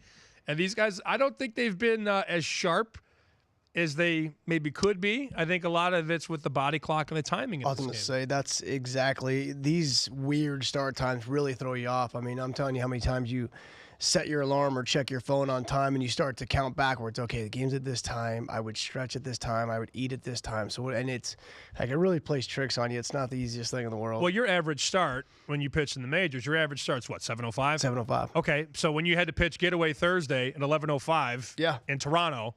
And you're usually just waking up at that time. I understand. Not that, you want to sleep till 11, but when you're getting out of the field at midnight and later and you're still going from the game and the adrenaline, and you're really not falling asleep at home watching TV till 2 in the morning, let's say, you got to get your sleep. So another move here. We just had a goal. There's a goal. So 2-1 Calgary. So maybe we should not talk about it. No, we shouldn't even know what we're doing. So they're halfway home. 2-1 Calgary, 8:40 to go second period. Another Vegas casino has moved the total on Ottawa and Chicago to 7. 7 pucks in the back of the net here. So if you're betting the over, you need 8 to win at the Westgate, at Caesars, and at William Hill. 7 under -120. William Hill has 7 under -130. Very realistic, obviously, but no, that's a lot of goals. That's just a lot of goals. And you can't – we're talking about Tampa and Columbus, correct? No, Ottawa, Chicago. That's 6.5. Ottawa, Chicago. Oh, yeah, here we go. It did go to 7. Yeah, it's just so many goals, man. That's just – and you're getting a plus price. If you're, like, for example, if you play it at the South Point right now, over 6.5 is -155. So to go over, you got to lay 155 to win 100. You're getting a nice plus price if you go under 6.5. Like plus 135. what's causing this, in your opinion? Have you seen something? We're talking about No defense. Chicago plays no defense. And Okay, they're just so flying up and down the ice. 7-7, 9-7-7 their last 5. Mm-hmm. So listen, you're right. They don't let's go back to their last 10 real quick. 8-5, 3-2, 7-3, 4-3, 6-2, 4-3. So you're right. They definitely play high-scoring games. There ain't no question about it. A lot of 7s, but I'm not seeing any 2s and 3s. That's for sure. A lot of money coming in on the Ottawa-Chicago over. Okay. And Mitch Moss talked to Timmy Fitz today. Mitch and Paul had him on to Follow the Money. And I didn't realize how much this market's moved on the St. Louis Blues. So he said Fitz this morning told them a story about how they have written 7 tickets on the Blues. The Blues were 300-1. Now, they're hot. The Blues have won 10 in a row. They are now 12-1 to win the Stanley Cup. They were 300-1 10 days ago. After 7 tickets at 300, at 200, at 150, the Blues are now 12-1 to win the Cup. It can't possibly be that much money to go from 300-1 to 12-1. Is it take back? I understand that Well, you're not it's 7 bets at 300-1. If somebody Right, bet it's a lot, 1,000 or but 2,000. 12-1's all right, your top 5 team to win the Stanley Cup. I mean, Right. all of a sudden, right? So that's a very, very strong number at 12-1. That's an insane move. From 300 to 12-1. You don't see that every day in the futures market. That's for sure. No, God, no. All right, we talked about this with Cameron Coombs, who joined us from the Westgate, their supervisor at the Superbook, about these regular season player pitching wins. This is really cool stuff. So, for example, a pitcher like Chris Sale, you can walk up to the Westgate or log into your app, and the total on Sale, 15.5 wins. Over -110, under -110. Max Scherzer, 15.5. Verlander, 15.5. Kluber is 16.5. But if there are like 50 guys on this list, maybe even more. Of the numbers you saw, anything that jumps out? There's quite a few. I might be second guessing myself when Kluber was the highest I saw at 16.5. Mm-hmm. Now that's a lot of wins, but he 20 last year, 18 the year before, 18 the year before, little off year at 9, and then 18. So 4 of his last 5, he's gone 18 or higher. Why are they trying to get rid of him again? I don't know. Maybe they can get a lot back, like when they thought they could get a lot for CC. Lord. So I had circled under 16.5 because it's a very difficult thing to do, but he's done it 4 out of the last 5 years. Can he do it again? Sure. Are they a good team? Sure. At some point, you have, and he mixed in 1 off year. I still think that's high. You can have, like Jacob deGrom, you can pitch as good as you can pitch, and there's no guarantees here, right? So there's a lot more unders I like than overs. I do like Jacob deGrom's over 13.5.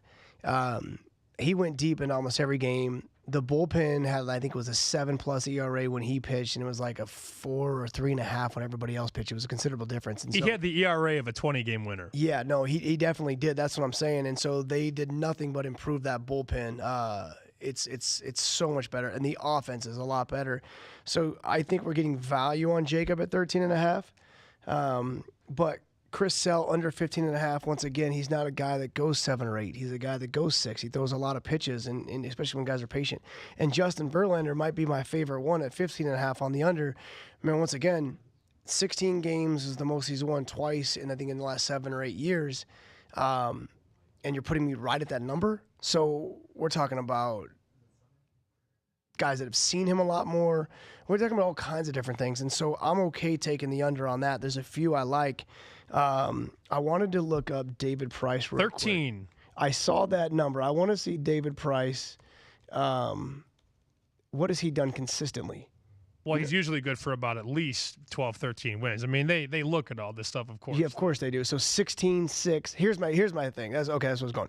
16, and then 6, and then 17, and then 9, and then 9, and then 18, and then 4. You see what I'm saying? Like, he's all over the joint.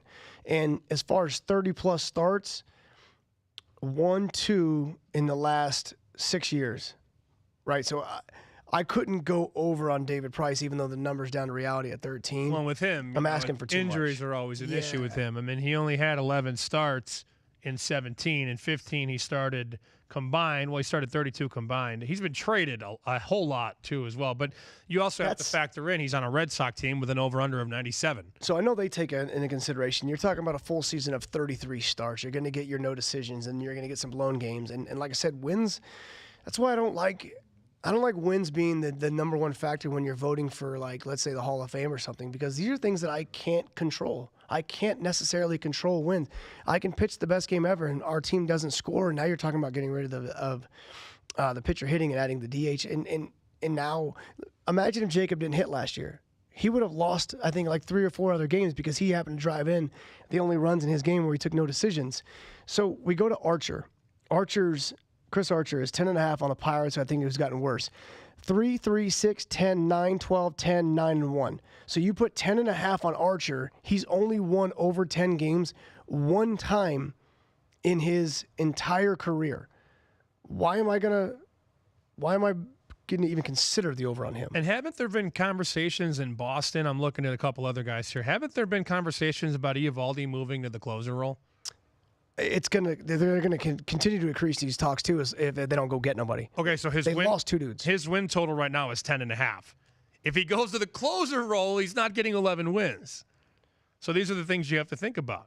Yeah, and that's, I like that actually too, because until they sign somebody who's going to shut the door, and he did a good job. He's the guy. If I had to make odds on who's going to be the closer game one at this point, he's probably the favorite. One time in his career, he's had a full season.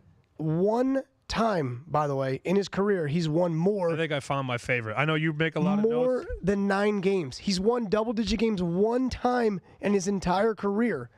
And he got this huge contract, and we're putting what number on him? 10.5. Yeah, see, some of these are just too high. I'm going under. Vinny Maiulo, Gone Gaming, My Guys in the Desert. He will join us next, talk about the future markets and the Bryce Harper, the Manny Machado, the impact when they sign, where they sign, how will it affect the markets. We'll talk to Vinny next here on VSiN. It's The Edge, broadcasting exclusively on the Vegas Stats and Information Network. Listen to the show on SiriusXM Channel 204 or watch at VSiN.com. If you didn't catch VSiN last week, here's some of what you missed. All right, what's the most exotic vacation spot you have visited outside your home state of Wisconsin? I once spent a day in Dickinson, North Dakota, traveling to Portland, Oregon for a job. I said exotic vacation spots. Well, the most exotic vacation I took was Orlando, Florida. Dickinson, North Dakota was your answer? Yeah, Dickinson, North Dakota, a little bit more exotic than Orlando, Florida. You were serious about that? All right, so it's a toss-up between North Dakota and Orlando, Florida? Toss-up. How many times have you been out of the country? 0. Really? How many states have you visited? I've actually visited like 15, 16 states. So I've been well-traveled within the United States, just never been outside the country. That's a pretty big number.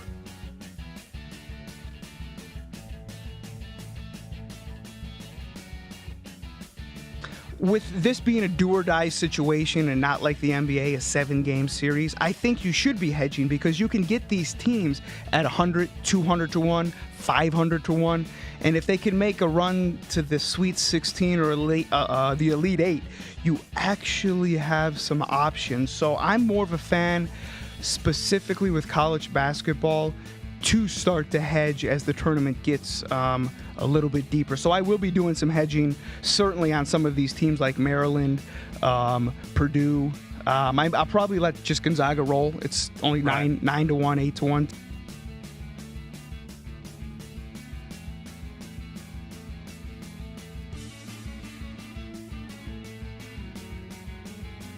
The phrase has been thrown around, Michigan peaked too early. How do you react to that? What does that mean, man? Right. Can somebody tell me what that means? I legitimately have heard in sports my entire life, and I don't know what that means. Peak too early? Like, what does it mean? You're either good or you're not, right? Like, that's the bottom line. And yes, against Penn State last night, I don't know what happened. That was just a weird game, and then Beeline gets tossed, and it has just got weird, right? Yes, they lost on the road to Iowa. Yes, they lost on the road to Wisconsin. And those are some tough losses. But everybody slow down. They beat Villanova by 27 points.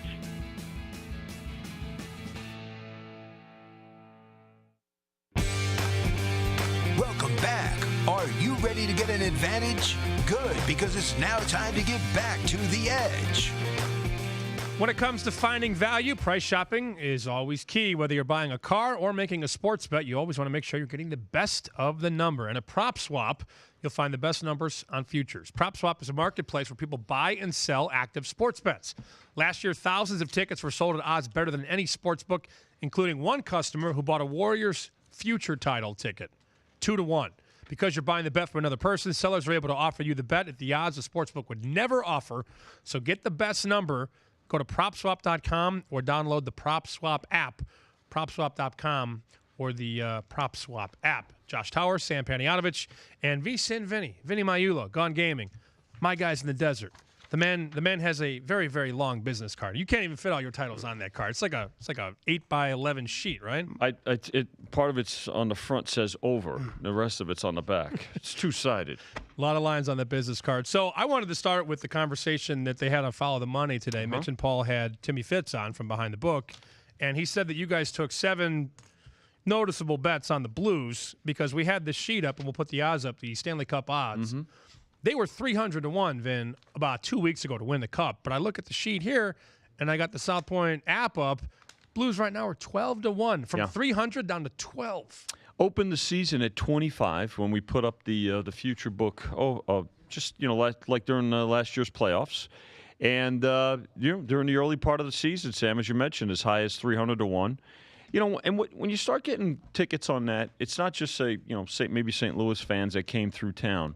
But you also had a situation where there's folks that maybe have a position on somebody else. Perhaps it's the Golden Knights, perhaps it's Calgary or Winnipeg, maybe even San Jose, right? Now you're looking at it, you say, well, listen, you know what? What can this team get back on track? And when they started to, right, we're 10 in a row now, right? Now, obviously that 300-1 was gone before they went on the 10-game winning streak, maybe when it was a couple. But you kind of got the sense that this team was playing really good hockey. People that are following it and that did follow it did notice that they were playing better hockey, and they saw the price. We were looking for some money on the Blues to get off of some of the other teams in terms of exposure, and the folks jumped in on it, so good for them. Josh was asking, is it big bets? Is it little bets? Is it a combination of the two? I mean, that's an accumulation of a couple different things. Well, right? They're not huge bets. It's not like somebody came in and said, "Give me 1,000 at 301." These are probably 50, 100, a couple of 20s and things like that, a couple hundred on one of them. But it's not like that. Somebody just unloaded either. But with 300-1, you don't have to. No, right, exactly, because the payoff is so. It's enormous. But what I was saying is some of the books went from 300 and got all the way down to 12-1. 12-1's. That's to me, that's one of the great teams, one of the elite teams, and that's a good number that you're going to get somebody at to win. So going down to 12-1, it made me think that there was just possibly a ton of money that came on to get that low. Because are they still considered a team that, would you put them up there with Tampa, Nashville, and all these other teams? I don't think you put them up there with Tampa as much, because I think the Eastern Conference, is stronger. But can they compete and get? Look, here's what it's going to take, right? In the playoffs, you get hot goaltending. That's going to be the key. If you're getting good defense, and which coincides with a good goaltender or a goaltender that's playing really well, then you can be dangerous. And so the fact of the matter is, this team has shown that they can play. And you've got to pay attention to. We'll look at schedule. You've got to pay attention to where you are overall in terms of exposure. And, not that we're handicapping, but to an extent, we're handicapping from the bookmaking side to where, okay, look, where can we mitigate some risk on some other teams? Where can we attract some money on a competitor, right? And we did. When do you expect Harper and or Machado to sign, and how much of that plays into the resistance on posting numbers right now without knowing? Those are two of the best players in the game. Yeah, I wish we knew. Personally, and I spoke about this with Josh about this last week.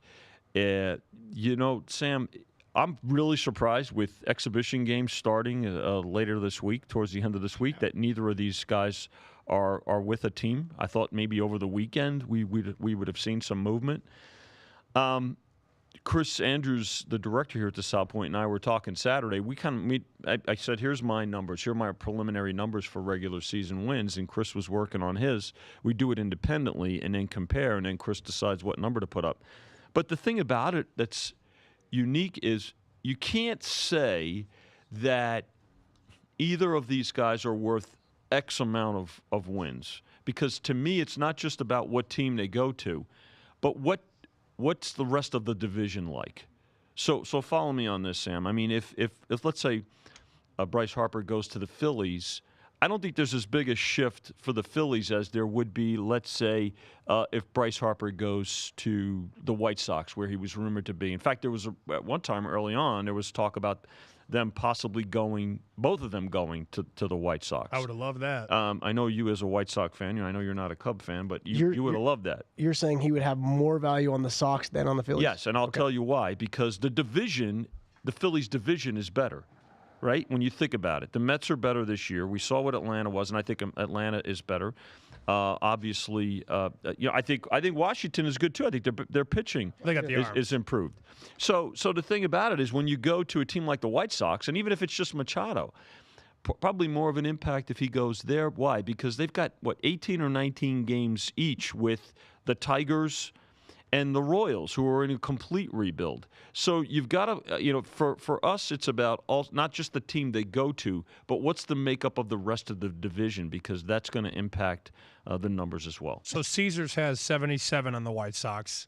Westgate has 76. Mm-hmm. If, say, the White Sox tomorrow sign Machado, if you had your say, what would you make that? I mean, it'd have to be higher than 77. It'd have to be close to 80. Well, right? the White Sox, how did they get bet? They probably got bet up already. Remember last year, we were sitting on the set, and I Right. said 66.5 was too low. Yeah. And it got bet up to 72.5. So if they've got 77 now, I don't know, what did they hang? 75? 74.5 on the open. 74.5. All right. So listen, I mean, you might have to go to, if it's Machado, I think you got to start at least at 80, or perhaps that they could play 500 ball, right? I mean, you like Josh, that? do you? What do you think? I think. Don't forget, excuse me, but they're in with the Royals and the Tigers, right? Which are, don't forget, and then you have to adjust them a little bit as well, down. Yeah, and they should win the series between those two teams, either way. I think for the exact same reasons you said is why he's more valuable on the Phillies than on the White Sox. The exact same thing you said, I think he presents more valuable to the Phillies than he does for the White Sox. Machado or Bryce Harper. So you would adjust the Phillies up more. I think the Phillies. Well, how much more would you have? Because then you have to adjust the Mets. You got to adjust. Right. You're going to adjust the Miami down, right? The Marlins down. But how much more can you adjust the Mets, the Nationals, and the Braves down? Not that much. Yeah, I right? see what you're saying, because you're factoring in the whole division, and I'm looking at this team as going, okay, now more guys get to be in their proper positions, and 1 through 9 is strengthened. Mm-hmm. Although you put a great player on a team, I might have to move some guys and put them in the wrong position, and it kind of makes them weaker. You know what I'm saying? Because here's the other thing you have to remember, guys. When you post these up, the wins have to total close to 2,430 wins, right? So 162 games times 30 teams, 4,860. But you have to divide that by 2, because that's the number of wins there are. I don't think we take that into consideration. So you as from the analytics side of it, or if you would, that's an analytical side to this thing. If we were to post a number that was, say, 20 games different than 2,430, let's say it was 20 games higher, our total, we would get under money. And vice versa. Correct. If it was, you understand what I'm saying? So the number has to be close to that magical number of 2,430, because that's the number of victories there are during the regular season if everybody plays 162 games. And that's the beauty of you having to set lines and me having to figure out which ones I feel are wrong, right? Because I don't have to worry about that. I just have to go, Phillies 86.5. I think they're better than that. Here's why. You add this person, I think they become much better than that. 86 is way too low. I think they're going to win 92. I don't care where you have to find out the other ones. Right, yeah, so I don't care. So I get what you're saying for sure. That's something that you guys have to take into consideration that we don't ever really, at least I don't ever really think about. 2 years ago, the Mets won 70. Last year, they won 77. Some of the markets already have numbers up. They've got about mid-80s on the Mets. What would you make your Met number, Mr. Met? I got the Mets. I've got a preliminary number of the Mets at 86. I think I don't know what the other places. I think Westgate's got 86, Caesars has 85. Okay. But you're going to have, like you mentioned, you have the Nationals, the Mets, the Braves, It's a good division. the Phillies. They're all within a couple wins. Yeah, and again, now if Harper goes to the Phillies, let's say, I don't think you can adjust the Phillies up so much more. But if you adjust the Phillies up, you've got to let's say it's 4 games better, right? And what the Phillies, I've got a number on the Phillies already about 88. So let's say if I were to make the Phillies 91 or 92, I've got to kind of find 3 wins somewhere else, or losses, if you will, in the rest of that division. You see what I'm saying? So that's the exercise that we have to go through on our side of the counter. But you as a bettor, too, are going to say, well, listen, if I like the Phillies now and I really think that Bryce Harper's going there, well, then you probably want to bet the Phillies now. Before that happens. We right? talked about this last week when the PECOTA numbers came out. That's the Baseball Prospectus computer algorithm. And the most surprising number that I saw, and Joe Madden I saw put this on his sheet at Cubs camp, on the bottom of all of his sheets in that locker room, it says PECOTA 80 and 82 last place. So he's already playing into that with the team. You would never make the Cub number 80 with this talent, but some shops are going high 80s, which I still think is sort of bold. That Cub number to me, it depends on how bullish you are as a bookmaker, because you probably will get Cub money. But what would your raw number be on Chicago? 92. 92. Cubbies 92. What did they win last year? 95. 95. 95. Yes. And they lost 163 to the Brewers. Mm-hmm. But the Cardinals got better. Cardinals are better. Reds got better. Yep. I mean, I've got the Cardinals. I still have the Cubs a little higher. I've got the Cardinals at about 90 right now. But I think, again, I think that's another division that's going to be competitive outside of the Pirates. I think the Pirates are in a rebuild. The National League got fun. Here's my thing: McCutchen, Herrera, and Nick Williams in the outfield. So now you add Bryce, you get rid of Nick Williams, you got Bryce, McCutchen, Odubel Herrera out here. If I add Manny, now I got to go, okay, Cesar Hernandez, where do you play? Are you the one out? Miguel, are you going to, okay, you're going to stay at third. Gene Segura, will you go to second? No. Will you go to third? No, I want to play short. Okay, well, you're going to have to move because I just signed him. And so now I start moving pieces around. Sure. The beauty of this lineup already is we took Rhys Hawkins out of left field. We put Rhys back at first base. We add JT Realmuto behind the plate. It's a good pickup. Now you got Segura short. Hopefully he's a good clubhouse kid. And so their worst player in the lineup, Nick Williams, and no disrespect, maybe I'm wrong here, but outfield-wise, Nick comes out, or maybe Nick stays and McCutchen and him split time. Now I see them getting more valuable. That's why I think I still think they need pitching. Don't get me wrong. Well, but Realmuto really makes their pitching staff better. Josh, you know that, right? Okay, so I think that's a great pickup. That's my other question Phillies, is I saw 88.5 when they got Realmuto, and now I'm seeing 86.5, 87.5. So now I saw them come down with the addition of him and the possibility of getting Bryce. So what am I missing? So I don't know, but I mean they won 80 games last year. I've got them at least 8 games better this year, in my opinion. Again, and they faded so bad at the end of the year. Well, I think that's probably. And I don't know. I think that's a bit of an anomaly. Again, I think the Realmuto.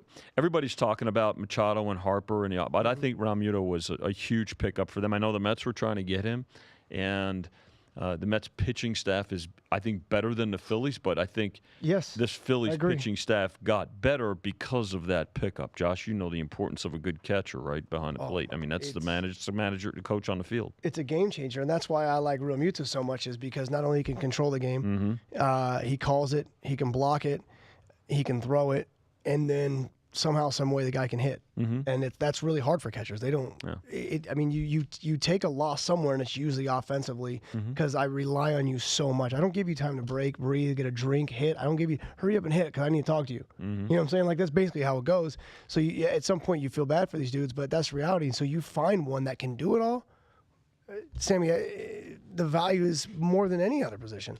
I'm going to let Vinny save some of the wisdom for my guys in the desert. We don't want to burn all of it out right now. But what can you tell us about what you'll be offering this year as far as baseball Anything like some shops do, Home Run King or Cy Young. What will you offer, and when do you expect to post? Kicking around a few things. Again, typically, baseball, obviously, in terms of the games, the first 5 innings have become even more popular over the years. We've got the World Series and pennant up right now. As far as props, we're kicking around a few things, Sam, that you don't want to be cookie cutter. I think there's some great creativity out there in the industry. We'll look at some unique things.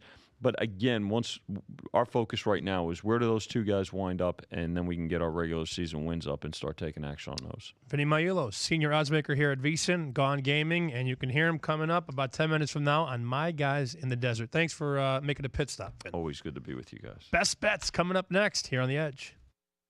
It's The Edge, broadcasting exclusively on the Vegas Stats and Information Network. Listen to the show on SiriusXM Channel 204 or watch at VSiN.com.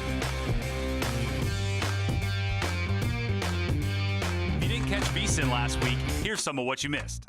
Especially in hockey and especially in basketball, if I like a game to be under, I'm going to play the first half or the first period.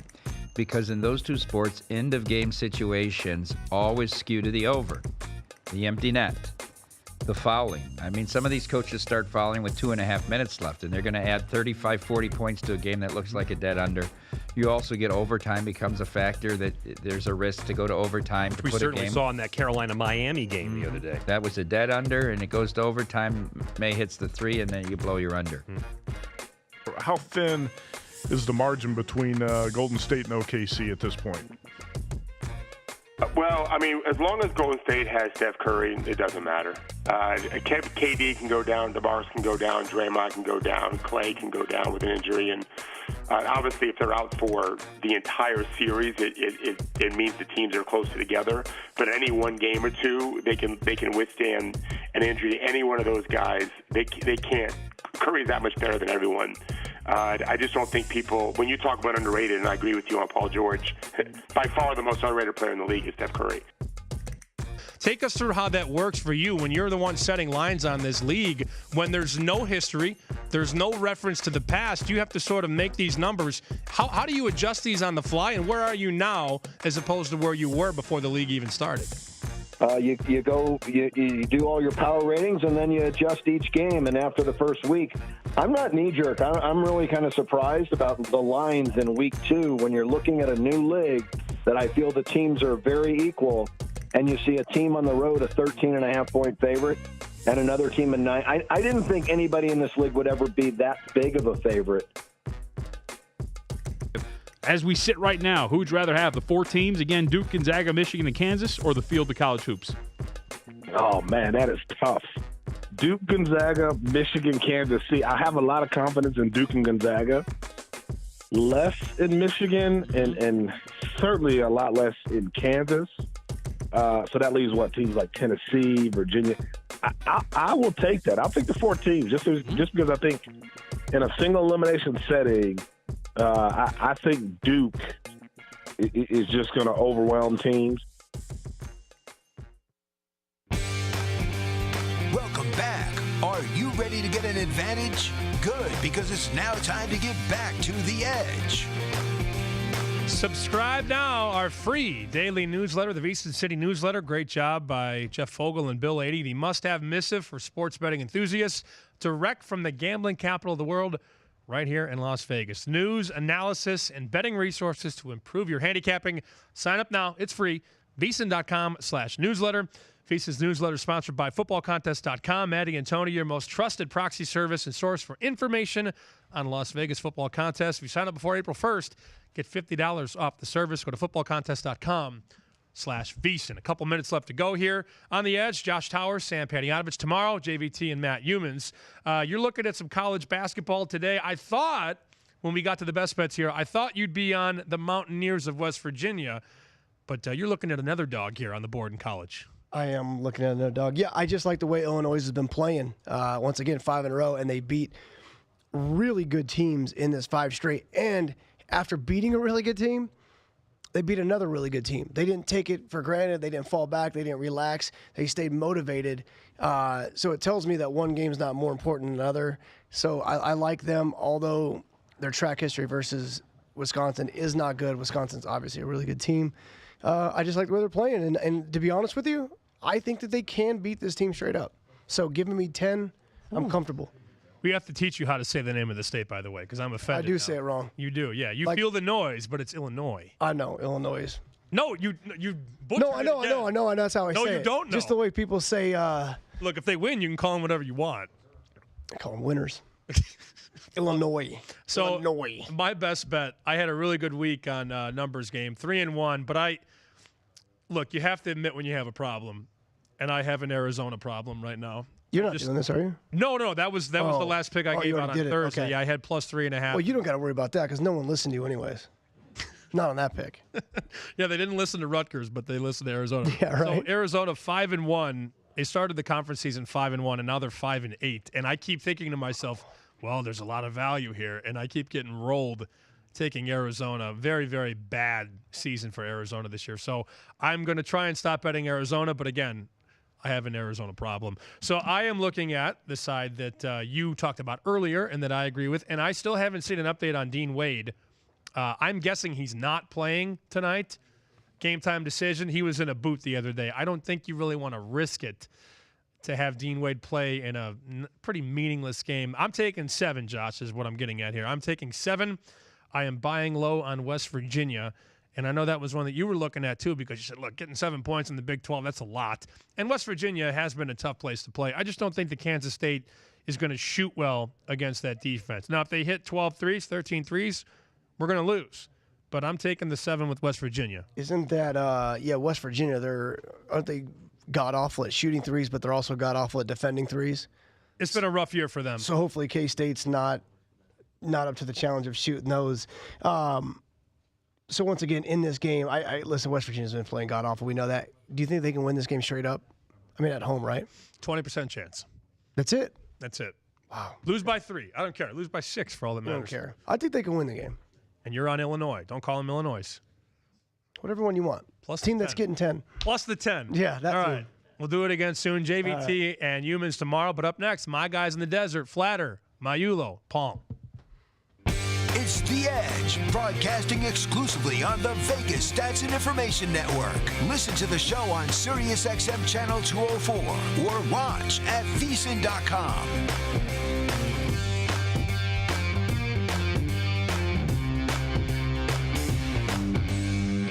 Subscribe to Point Spread Weekly now and test your handicapping abilities against other subscribers in the 3rd annual VSiN Beat the Spread Challenge. A lot of cash on the line. Point Spread Weekly is VSiN's digital magazine dedicated to making you a better handicapper. Not just this week, not just next week, but for years to come. And what better way to put your skills to the test than to pick all the Division I men's basketball tournament games against the opening point spread. Beat out your fellow subscribers and win $10,000, $10,000, 2 nights at the South Point, and a guest spot with Brent Musburger and his guys in the desert. Only an annual subscription to Point Spread Weekly will automatically qualify you for this free entry to the Beat the Spread Challenge. $10,000 on the line. One more time. $10,000. It'll change your life. A 1-year subscription, only $240, and you get an issue a week. 52 issues of Point Spread Weekly, our special March Madness guide, and 24/7 access to our live video stream and all the replays of all of our shows. More information